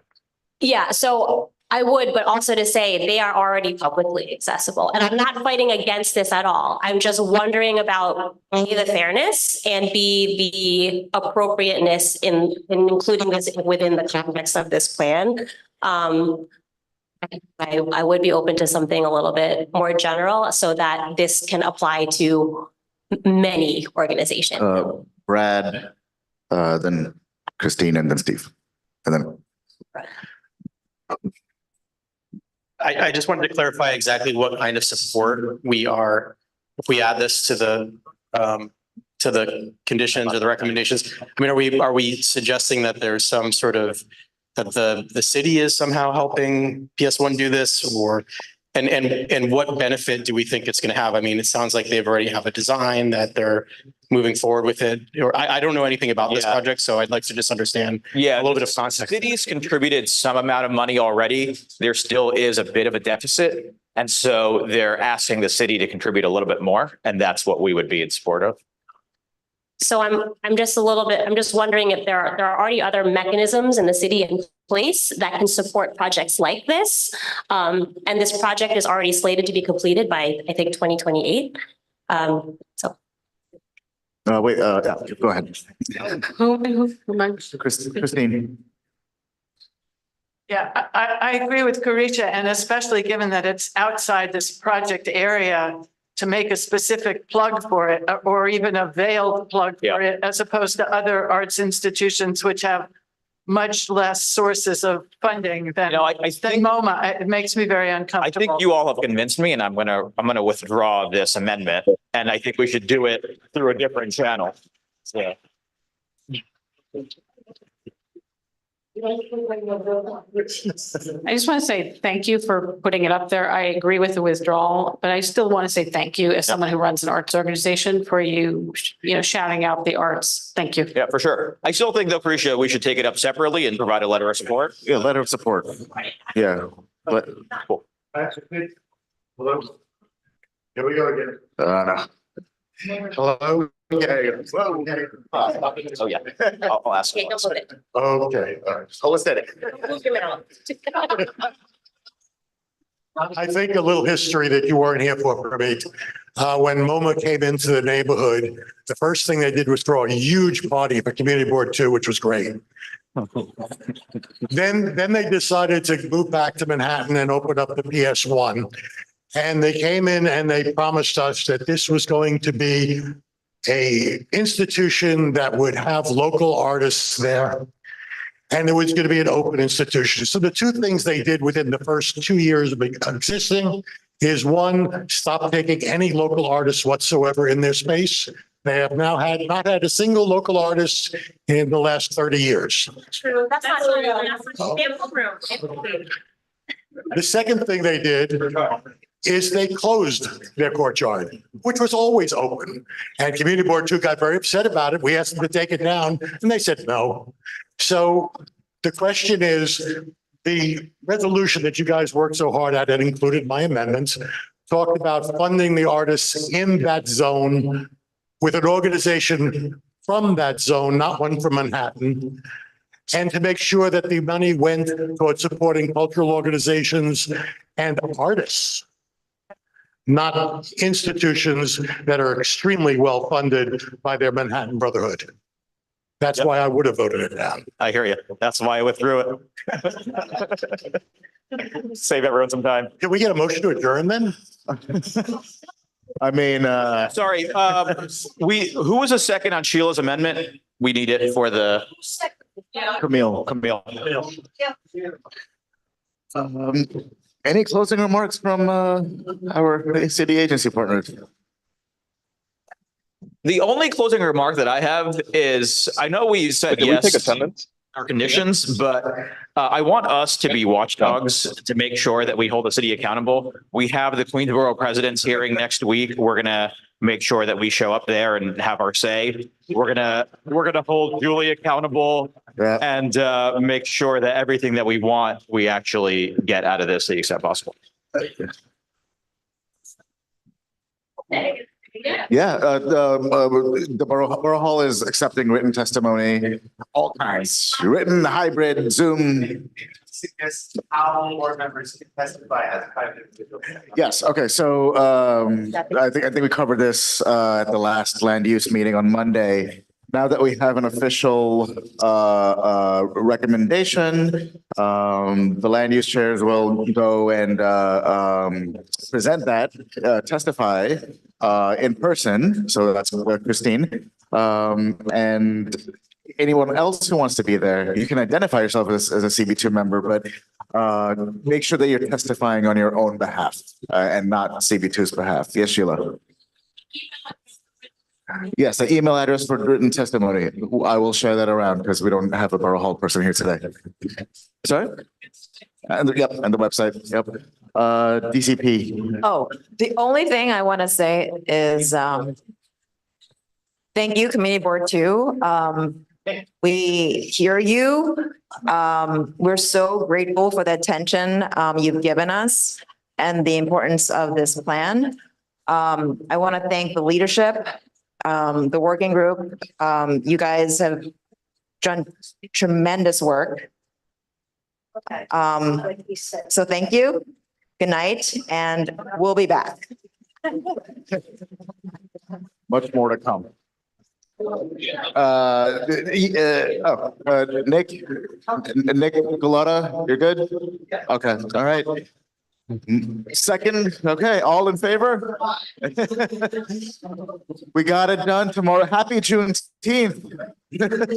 We all get to relax tomorrow. Everybody, take care.